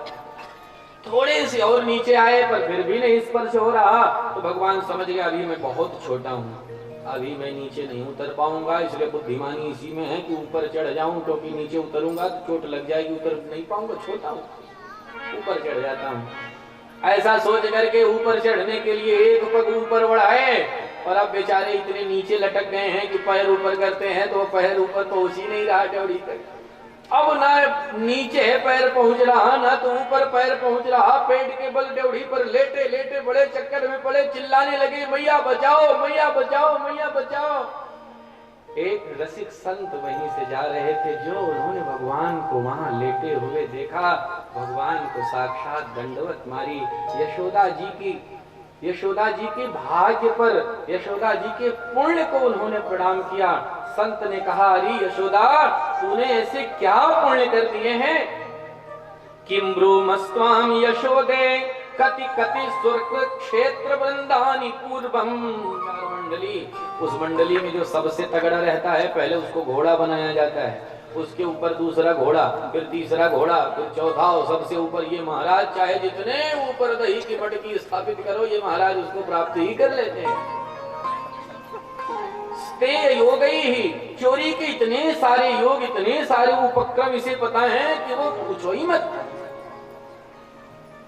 एक गोपी कहती है, यशोदा एक दिन तो हमारे यहाँ चोरी करने के लिए यह आया और मेरे मन में बात आई, छोड़ो जाने तो, बालक हैं, खाने पीने की चीज है, खा पी रहे हैं, मना नहीं करना चाहिए, खाने दो।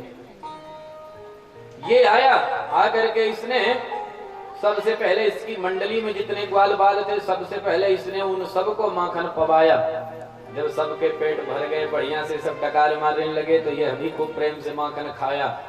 जब यह भी खा लिया तो फिर इसने बंदरों को बुलाया। न जाने से इसकी आवाज में क्या जादू है, ऐसी आवाज लगाई कि हजारों बंदर हमारे घर आ गए। अब बंदर भी खा खा करके माखन जाने लगे।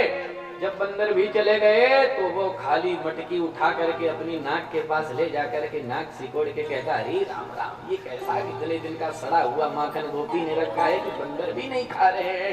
सूंघ सूंघ करके एक मटकी पे दूसरी मटकी धड़ा धड़ फोड़ करके ये तुम्हारा लाला वहां से चला गया। बताओ इतना उद्दंड है ये।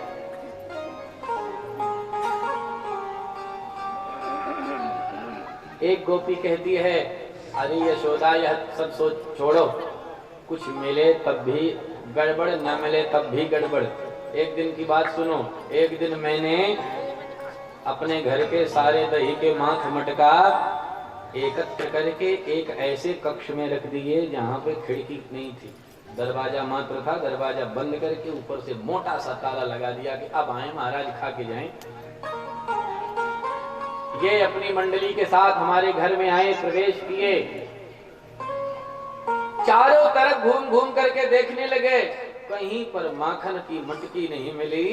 तो इसने कहा, हे राम राम, घर है कि मरघट है, खाने पीने की तो कोई वस्तु ही यहाँ पे नहीं रखी है। बाहर जा रहे थे और जाते जाते इन्होंने देखा मेरी एक छोटी सी 4 साल की बिटिया खटिया पर लेटी थी। उस मेरी बिटिया की लंबी सी चुटिया थी, वो बेचारी खटिया पे सो रही थी। और ये तुम्हारे पुत्र, ये महाराज मेरी उस बिटिया की खटिया की पटिया में उसकी चुटिया को बांध दिए और वो तो सो रही है। अब उसके पास जाकर के तेजी से बोले, हौवा। हौवा बोल करके ये महाराज तो चलते बने। अब वो मेरी बिटिया उठने का जैसे उसने प्रयत्न किया, खटिया की पटिया में चुटिया बंधी थी, धड़ाम से बेचारी पीछे गिर पड़ी, चिल्लाने लगी, मैया मो को हौवा ने पकड़ लियो, मैया मो को हौवा ने पकड़ लियो, हौवा ने। अब मेरी भी समझ में ना, भैया हमारे ये गोकुल में कौन सा हौवा आ गया। दौड़ी भागी में आई, तुम्हारे पुत्र को जाते हुए मैंने देख लिया। मैं समझ गई, बिटिया की चुटिया को खटिया की पटिया से अलग की और समझाया, बिटिया हौवा हुआ कुछ नहीं होता, वो नंद का छोरा ही आजकल हौवा बना घूम रहा है।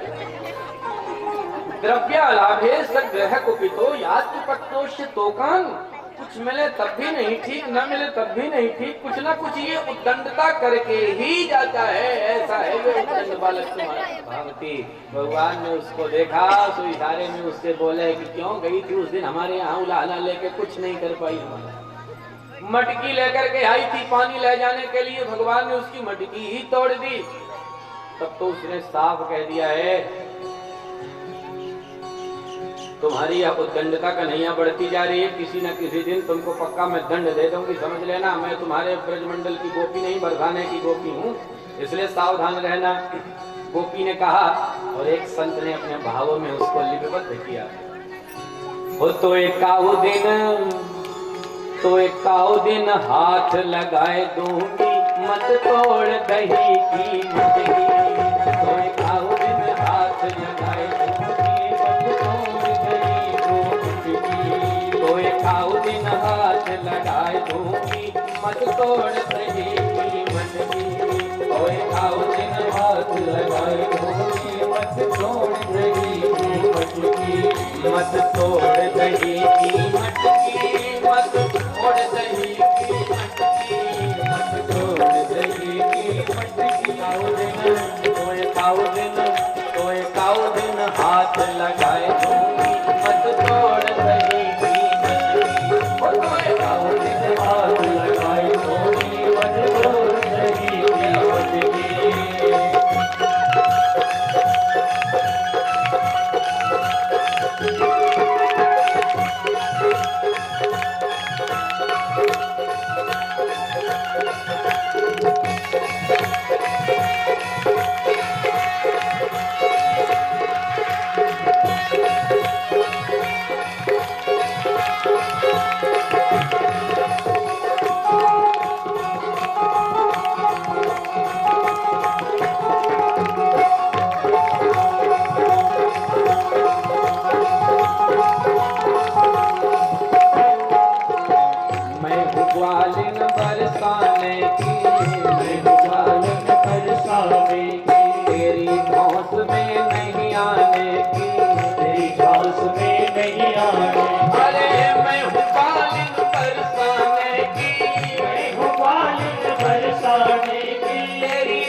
पास कुछ है ही नहीं।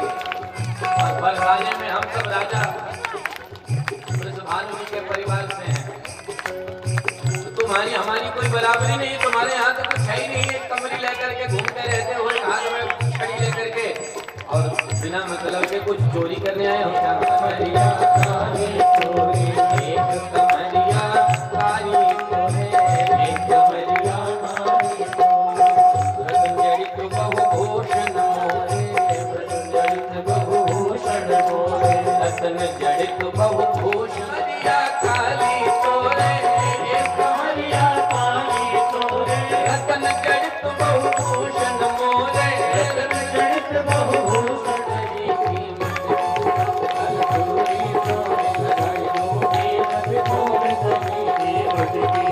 कोई पाँव में हाथ लगाए दो कीमत छोड़ सही कीमत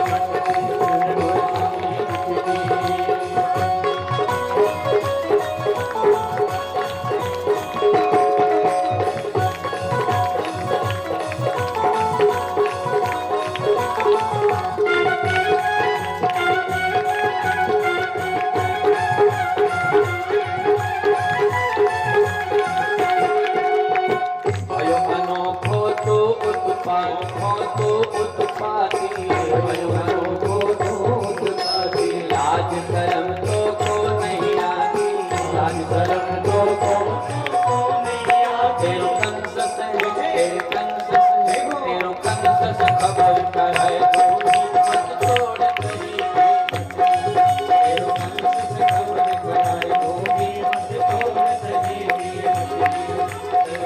कोई खाओ दिन हाथ लगाए दो मत छोड़ कहीं।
जब से आपका अवतार हुआ है तब से तो जो ब्रज की, जो वैकुंठ की अधिष्ठात्री देवी इंदिरा हैं, यहाँ पर शाश्वत रूप से यहाँ पर वास कर रही है महाराज, वृंदावन में हमारे।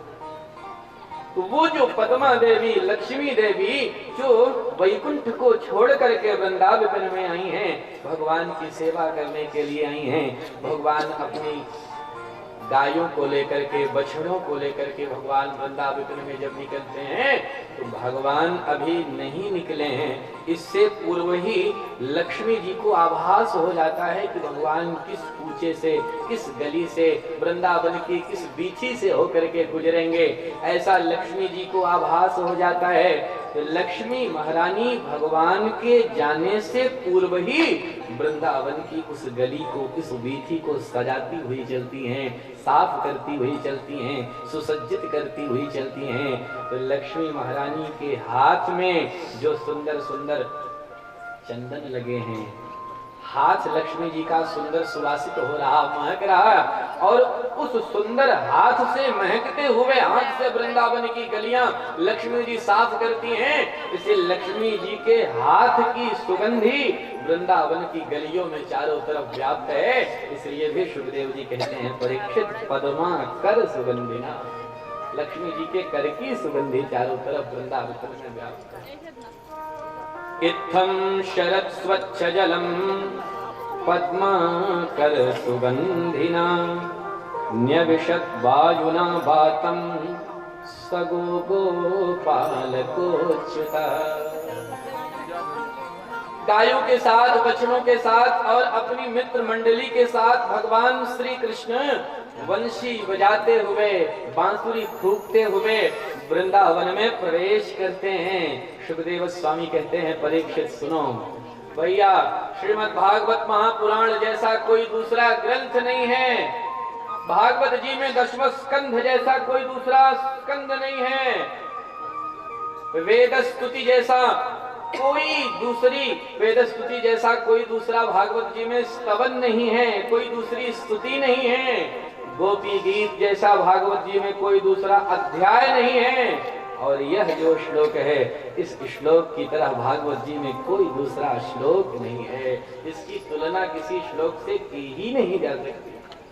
सुखदेव स्वामी कहते हैं, सुनो, बरहा पीडम नटवर वपुः कर्णयो कर्णिकारम बिभ्रत्वासः कनक कपिशम वैजयन्ती च माला रंध्रान् वेणो अधर सुधया पूरयन् गोपवृन्दै वृन्दारण्यं स्वपदरमणम् प्राविशद गीत कीर्तिः। संतों का मत है, सुखदेव स्वामी इस श्लोक को बोलकर परीक्षित को सावधान करते हुए कहते हैं, सुनो परीक्षित, भागवत जी के 18,000 श्लोकों में 17,999 श्लोक तो मेरे पिताजी व्यास जी ने बनाए हैं, उनकी रचना है। पर यह जो एक श्लोक है, इसको व्यास जी ने लिखा ही नहीं है, ये उनकी रचना है ही नहीं। फिर किसकी रचना है महाराज, कहां से आ गया? सुखदेव स्वामी परीक्षित को सावधान करते हुए, बतलाते हुए कहते हैं, परीक्षित, इति वेणुरवं राजन् सर्वभूत मनोहरम श्रुत्वा ब्रजस्त्रियः सर्वा वर्णयन्त्यो भिरे भिरे।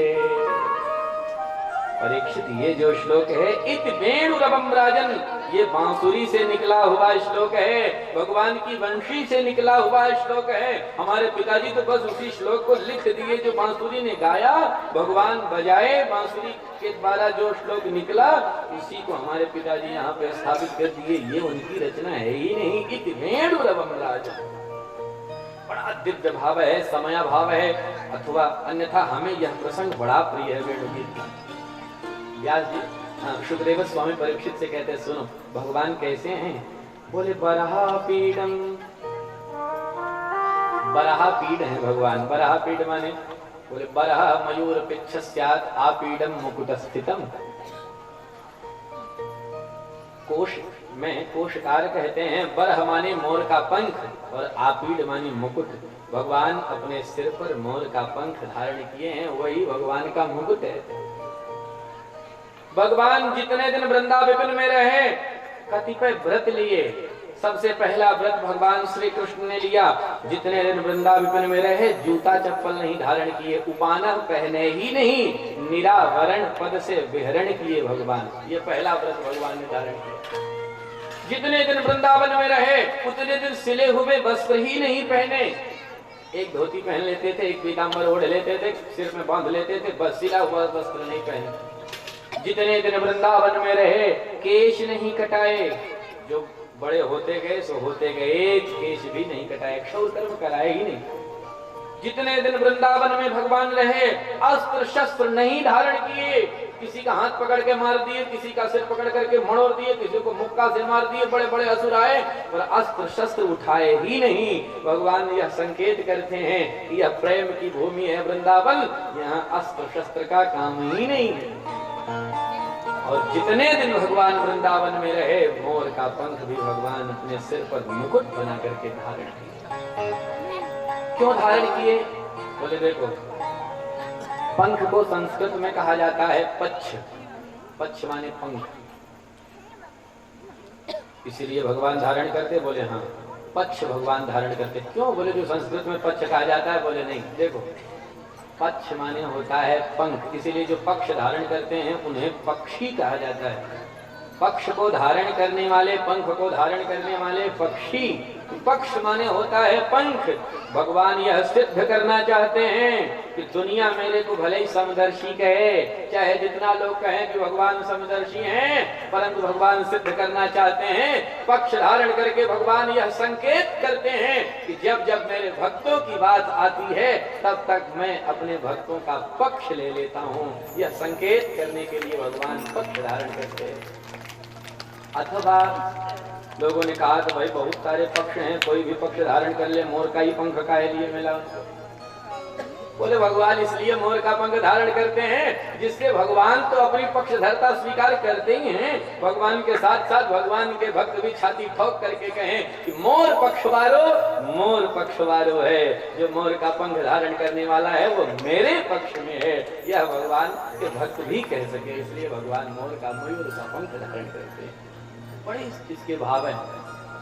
मोर जिस प्रकार से निर्विकारी रहता है, मयूरियों के मध्य में नृत्य करता हुआ सर्वथा निर्विकारी रहता है, भगवान संकेत करते हैं ठीक ऐसे ही मैं भी मोर पंख धारण करके संकेत कर रहा हूँ। जैसे मयूरियों के मध्य में मोर योगी बना हुआ पक्षी विद्यमान रहता है, ऐसे ही मैं ब्रज की गोपांगनाओं के मध्य में नृत्य करूंगा, परंतु मैं भी योगेश्वरेश्वर बन करके रहूंगा। यह सिद्ध करने के लिए भगवान मोर का वह पंख धारण करते हैं। योगेश्वरेश्वरेश्वर है भगवान, योगेश्वर नहीं, योगेश्वरेश्वरेश्वर।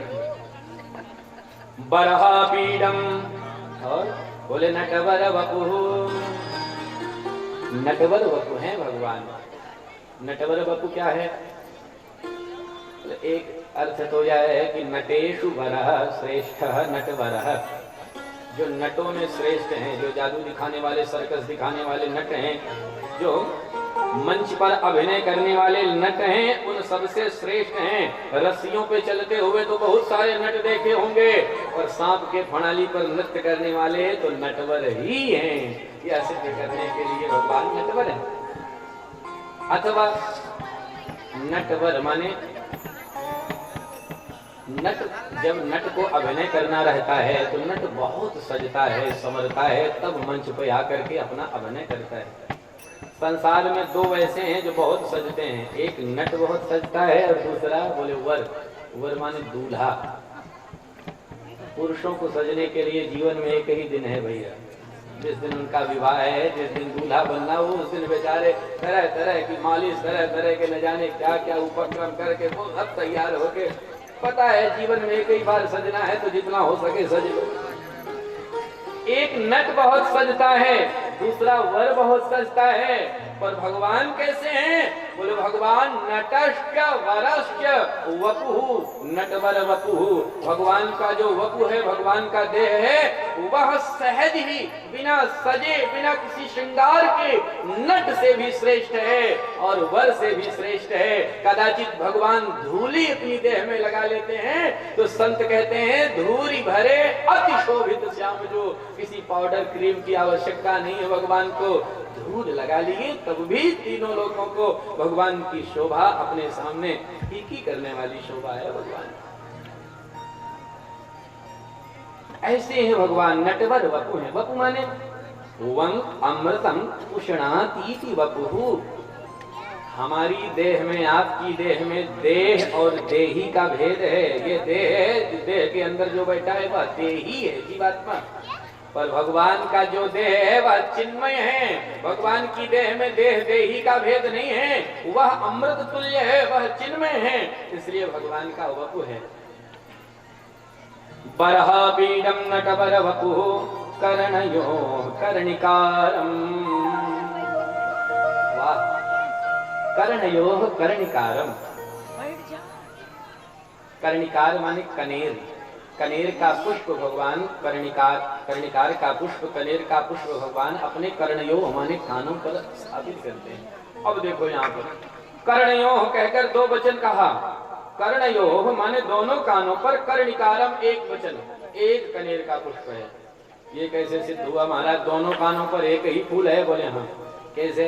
बोले देखो, भगवान गैया चराने के लिए जा रहे हैं, दोनों कान पर एक पुष्प है, कनेर का एक पुष्प पहले एक कान पर रखे हैं और मुस्कुराते हुए उछलते कूदते जा रहे हैं। उसी एक पुष्प को कभी कभी उठा करके इस पर कर लेते हैं, कभी कभी उठा करके फिर उसी पर कर लेते हैं। एक ही पुष्प को दोनों कानों पर भगवान लेकर के जा रहे हैं, इसलिए कर्णयो कर्णिकारम। बरह पीडम नटवर वपुः कर्णयो कर्णिकारम। बिभ्रद्वासः कनककपिशं वैजयन्तीं च माला। सांवले सलोने भगवान हैं, जैसे गगन नील वर्ण का है, नीला नील रंग का गगन है, नीला नीला, ऐसे ही भगवान की देह भी नीली है। भगवान भी सांवले हैं, कृष्ण वर्ण के हैं, नीले, नील सरोरो नील मणि, नीलमणि की तरह भगवान की देह भी नीले रंग की है। और साथ में भगवान श्री कृष्ण अपने बाएं कंधे पर पीला पीला पीतांबर भी रखते हैं। बिभ्रद्वासः कनककपिशम। कनककपिशम भगवान कनक वर्णी अर्थात पीले रंग का पीतांबर भी अपने बाएं कंधे पर रखते हैं। भगवान ये पीतांबर क्यों रखते हैं? क्या आवश्यकता? भाई किसी दूसरे रंग का कोई वस्त्र धारण कर ले, बोले ना, कभी भगवान पीतांबर के अतिरिक्त दूसरे रंग का वर्ण धारण ही नहीं किया, वस्त्र धारण ही नहीं किया। इसलिए शास्त्रों में जहां जहां पीतांबर शब्द आए तो अपने आप अर्थ लगा लेना चाहिए कि ये भगवान नारायण के लिए ही प्रयुक्त शब्द है। भगवान ही ऐसे हैं जो पीतांबर के अतिरिक्त कुछ धारण ही नहीं। पीतांबर धरः पीतवासः, जहां जहां ये शब्द आए वो भगवान नारायण के नाम के लिए ही आता है। पीला क्यों धारण करते हैं? बोले देखो, एक तो भगवान सांवले हैं, तो सांवले रंग पर पीला रंग जचता बहुत है, इसलिए भगवान वो पीला पीला धारण करके या संकेत करके भगवान को सारा कार्य ऐसा किया जिसमें सुंदर लगे। अथवा भगवान सांवले हैं और पीला रंग है श्री राधा रानी का। श्री राधा जी से इतना स्नेह है भगवान का, श्री राधा जी का सतत स्मरण बना रहे भगवान को, इसलिए पीतया राधया अंबरम धरतीति पीतांबर धरः। पीला पीला वह पीतांबर धारण करके भगवान श्री राधा रानी का सतत स्मरण करते हैं, इसलिए भगवान पीतवास हैं, पीतांबर धर हैं। राधा रानी पीले रंग की हैं। जैसे चंपा का पुष्प होता है, आपने देखा होगा, वह चंपा का पुष्प पूरी तरह पीला नहीं होता, थोड़ा पीला रहता है, कुछ सफेद रहता है। चंपा के पुष्प में विशेषता है, बड़ा सुंदर देखने में लगता है, बड़ा सुंदर महकता भी है, पर उसमें एक विशेषता है, क्या? भौरा चंपा के फूल के पास नहीं जाता है। एक बार किसी कवि ने चंपा के पुष्प से पूछ लिया कि तुम में सब गुण हैं, गुण ही गुण भरे हैं, तो भौरा तुम्हारे पास क्यों नहीं जाता? चंपा तो में 3 गुण, रूप रंग अरुबास है चंपा। तुम में रूप है, रंग है, सुगंधी है, सब कुछ है, फिर अवगुण क्या है? चंपा तो में 3 गुण, रूप रंग अरुबास, अवगुण तो में कौन है, जो भ्रमर न जावे पास। क्या ऐसा अवगुण है जो भौरा नहीं जाता? तो चंपा के पुष्प की तरफ से किसी साहित्यकार ने, किसी दूसरे कवि ने उत्तर दिया। उसने कहा, देखो चंपा का जो रंग है, जैसे श्री राधा रानी का रंग है, ऐसा ही रंग श्री चंपा जी का है, चंपा पुष्प का रंग। और जो भ्रमर है, यह भगवान श्री कृष्ण का दास है, चरणों से जुड़ा रहने वाला है। तो कवि ने उत्तर दिया, चंपक वर्णी राधिका, भ्रमर कृष्ण को दास, निज की जननी समझ के, भ्रमर न जावे पास। जाता है भौरा, पर जैसे ही समीप पहुंचता है चंपा के, अरे राम राम, इन्हीं के रंग की तरह तो हमारी माता जी का रंग है, मैं भगवान कृष्ण का दास हूँ, श्री राधिका रानी के रंग की तरह इनका रंग है। ऐसा भाव बनाता है कि ये तो हमारी माता जी हैं। ऐसा सोचकर निज की जननी समझ के भ्रमर न जावे पास, दूर से ही चंपा को प्रणाम करके भौरा अन्य पुष्पों का पराग लेता है, तो चंपा पे कभी नहीं जाता है। तो भगवान पीतांबर धारण करते हैं, अस्तु विविध भांति से श्रृंगार करके भगवान श्री कृष्ण अपने मित्रों के साथ वृंदावन में प्रवेश करते हैं। गोपांगनाएं विविध भांति भगवान के रूप सौंदर्य की चर्चा करती हैं। अक्षण्वताम फलमिदं न परम विदामः, वेणु गीत के माध्यम से। सुखदेव स्वामी कहते हैं, परीक्षित कालांतर में समय बीता, कार्तिक का महीना आया, कार्तिक कृष्ण पक्ष अमावस्या की तिथि आई। हर बार कार्तिक कृष्ण अमावस्या को एक त्योहार सब लोग मनाते हैं। कौन सा त्योहार मनाते हैं आपको पता है क्या? आप सब लोगों को कार्तिक कृष्ण पक्ष अमावस्या को अपने सब कौन सा त्योहार मनाते हैं? होली। कुछ लोग कहे होली। जय हो महाराज।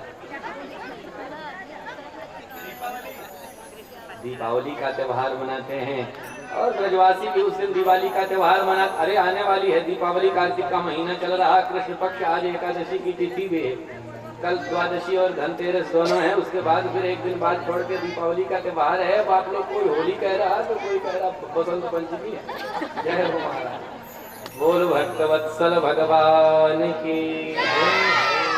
दिवाली को प्रतिवर्ष सारे के सारे ब्रजवासी मिलजुल कर देवराज इंद्र की अर्चा करते हैं, पूजा करते हैं। विविध भांति के पकवान बनाए जा रहे थे। भगवान दौड़े भागे बाबा नंद के पास गए, नंद बाबा से पूछ लिए, कथ्यताम में पितः कोयम संभ्रमो व उपागतः, किम फलम कस्य चोद्देशः, केन वा साध्यते मतः।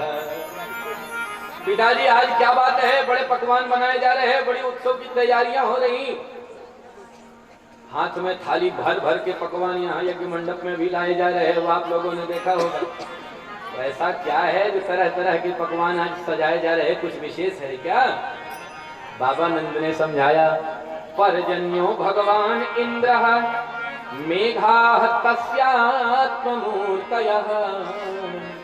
ते भी वर्षन्ति जीवानां प्रीणनं जीवनं पयः।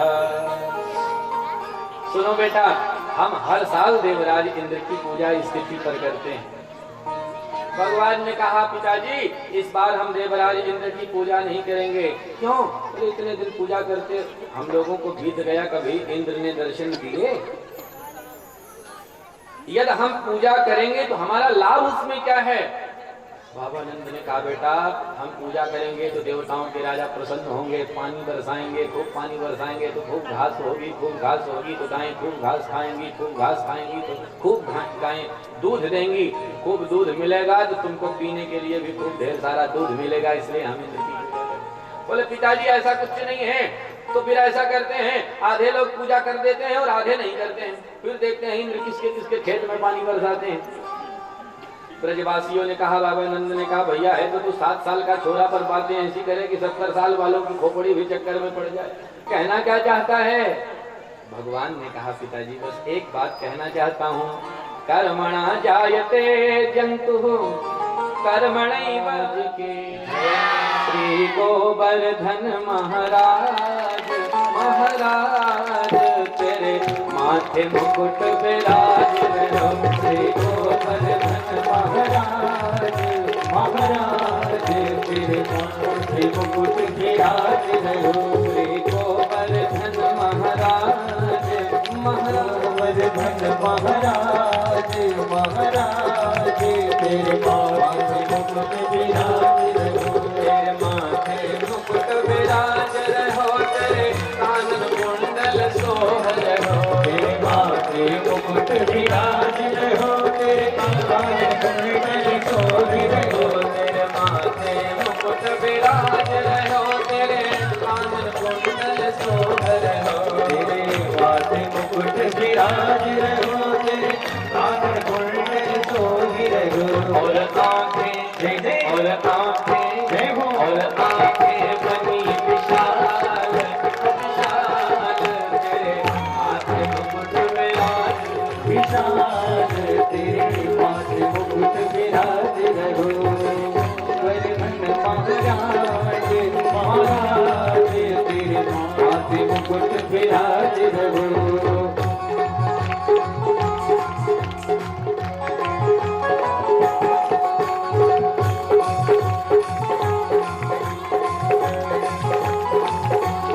गिरिराज महाराज की जय हो।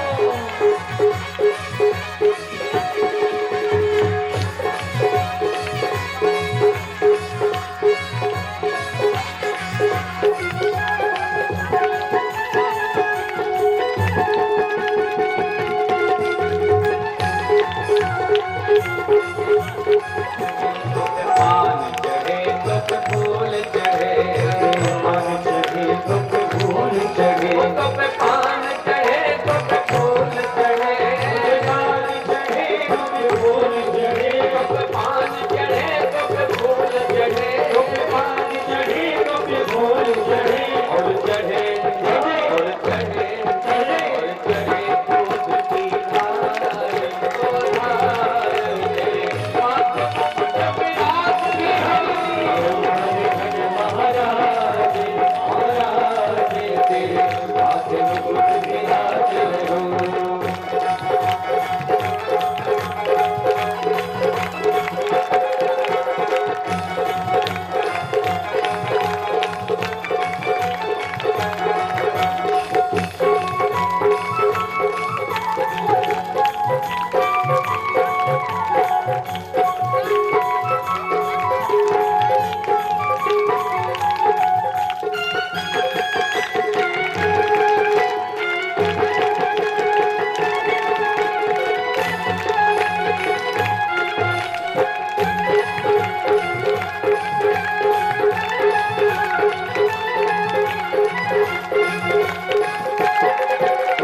माथे पिटी का रोली को माथे पिटी का रोली को माथे पिटी का रोली को माथे पिटी का रोली को माथे पिटी का रोली को माथे पिटी का रोली को माथे पिटी का रोली को माथे पिटी का रोली को थोड़ी पे और थोड़ी पे और थोड़ी पे हीरा लाल बोला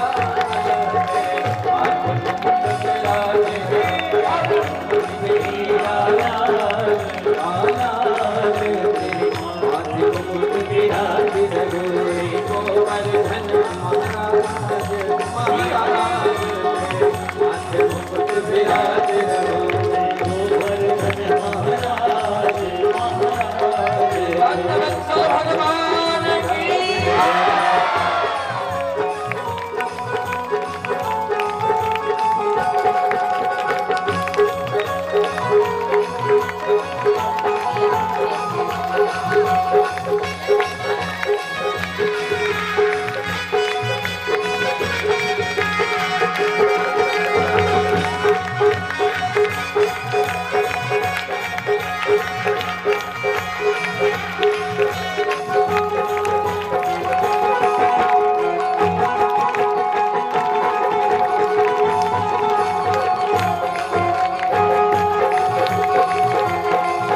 करो मेरो, संकट दूर करो मेरो, तुम भक्तन तुम संतन तुम भक्तन के सरताज सरताज तेरे हाथ मुकुट विराज रहो, भक्तन के सरताज सरताज तेरे हाथ मुकुट विराज रहो, ओ वर्धन महाराज महाराज तेरे हाथ मुकुट विराज रहो, ओ वर्धन महाराज महाराज तेरे हाथ मुकुट विराज रहो, तेरे माथे मुकुट विराज रहो, तेरे कानन कुंडल सोहर रहो, माथे मुकुट विराज रहो, तेरे कानन कुंडल सोहर रहो, और भ्रुकुटी और आंखें बनी विशाल ओ विशाल तेरे माथे मुकुट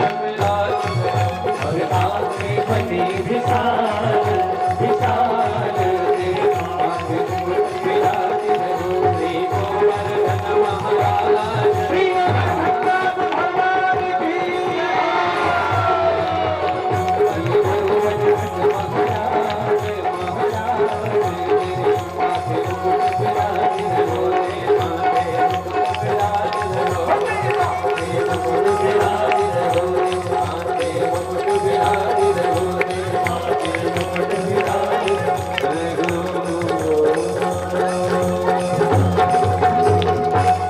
बोल भक्त वत्सल भगवान के, गिरिराज महाराज की। गिरधर तेरी आरती गाओ, गिरधर तेरी आरती गाओ, बाके बिहारी तेरी आरती गाओ, आरती गाओ प्यारे आपको मनाओ, आरती गाओ प्यारे आपको मनाओ, गिरधर तेरी आरती गाओ, गिरधर तेरी आरती गाओ।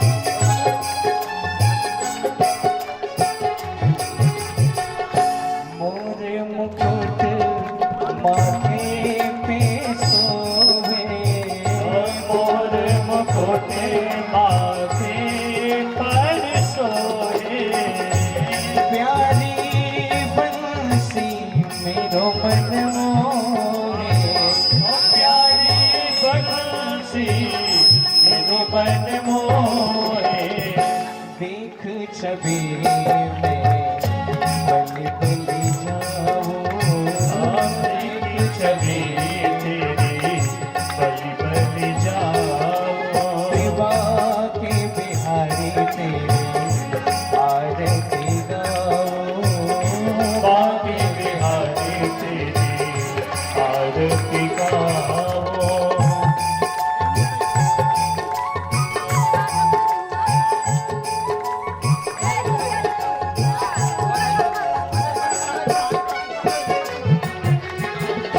चरणों से निकली है गंगा प्यारी, चरणों से निकली है हाँ गंगा प्यारी, जिसने सारी दुनिया तारी, जिसने सारी दुनिया है सारी, उन चरणों के में तेरे सन आगे बिहारी तेरी आरती गाओ, गिरधारी तेरी आरती गाओ।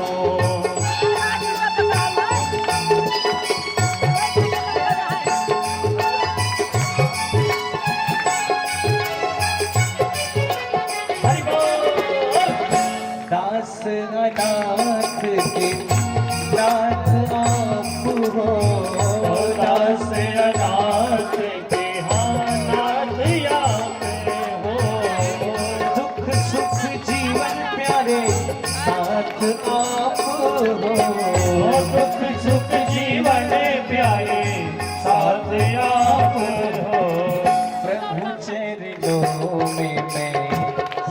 झुकाओ प्रभु चरणों में मैं शीश झुकाओ हे गिरधर आरती गाओ हे गिरधर तेरी आरती गाओ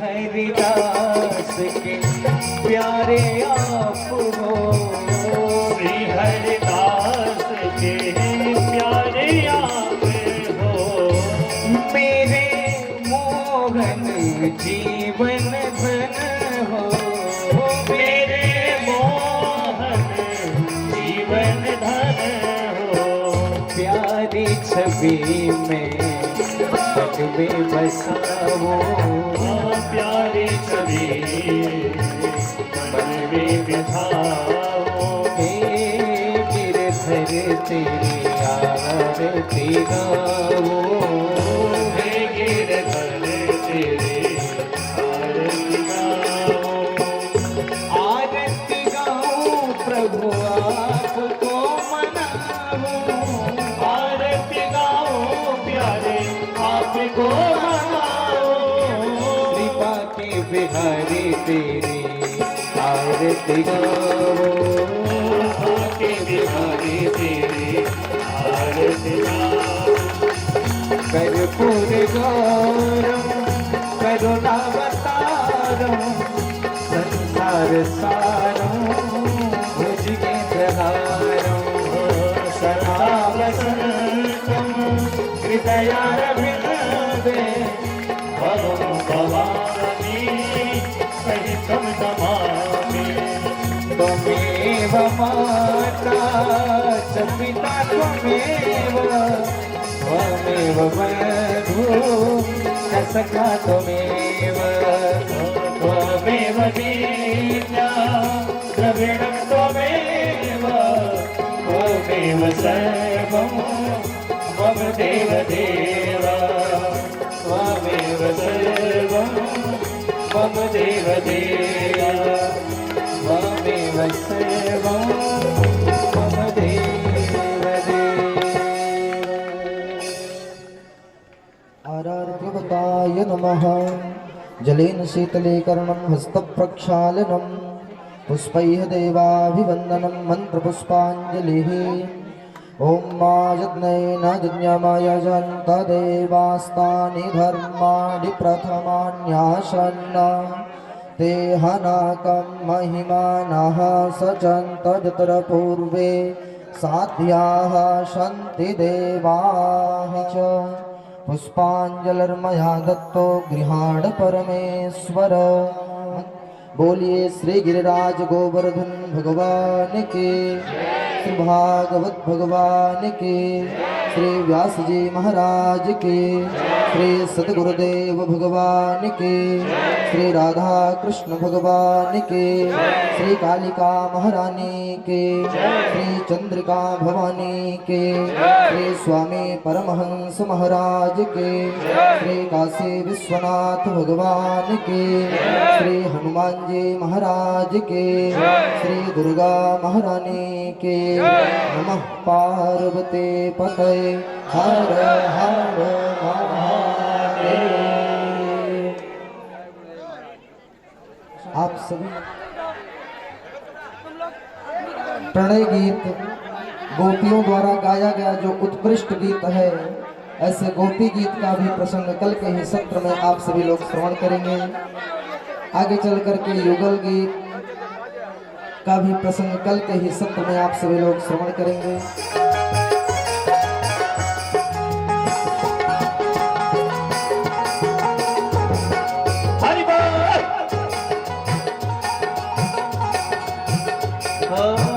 दान किए बिन हथवा न सोहे दान किए बिन हथवा न सोहे दान किए बिन हथवा न सोहे दान किए बिन हथवा न सोहे दान किए बिन दान बिन हथवा न सोवे, भजन बिन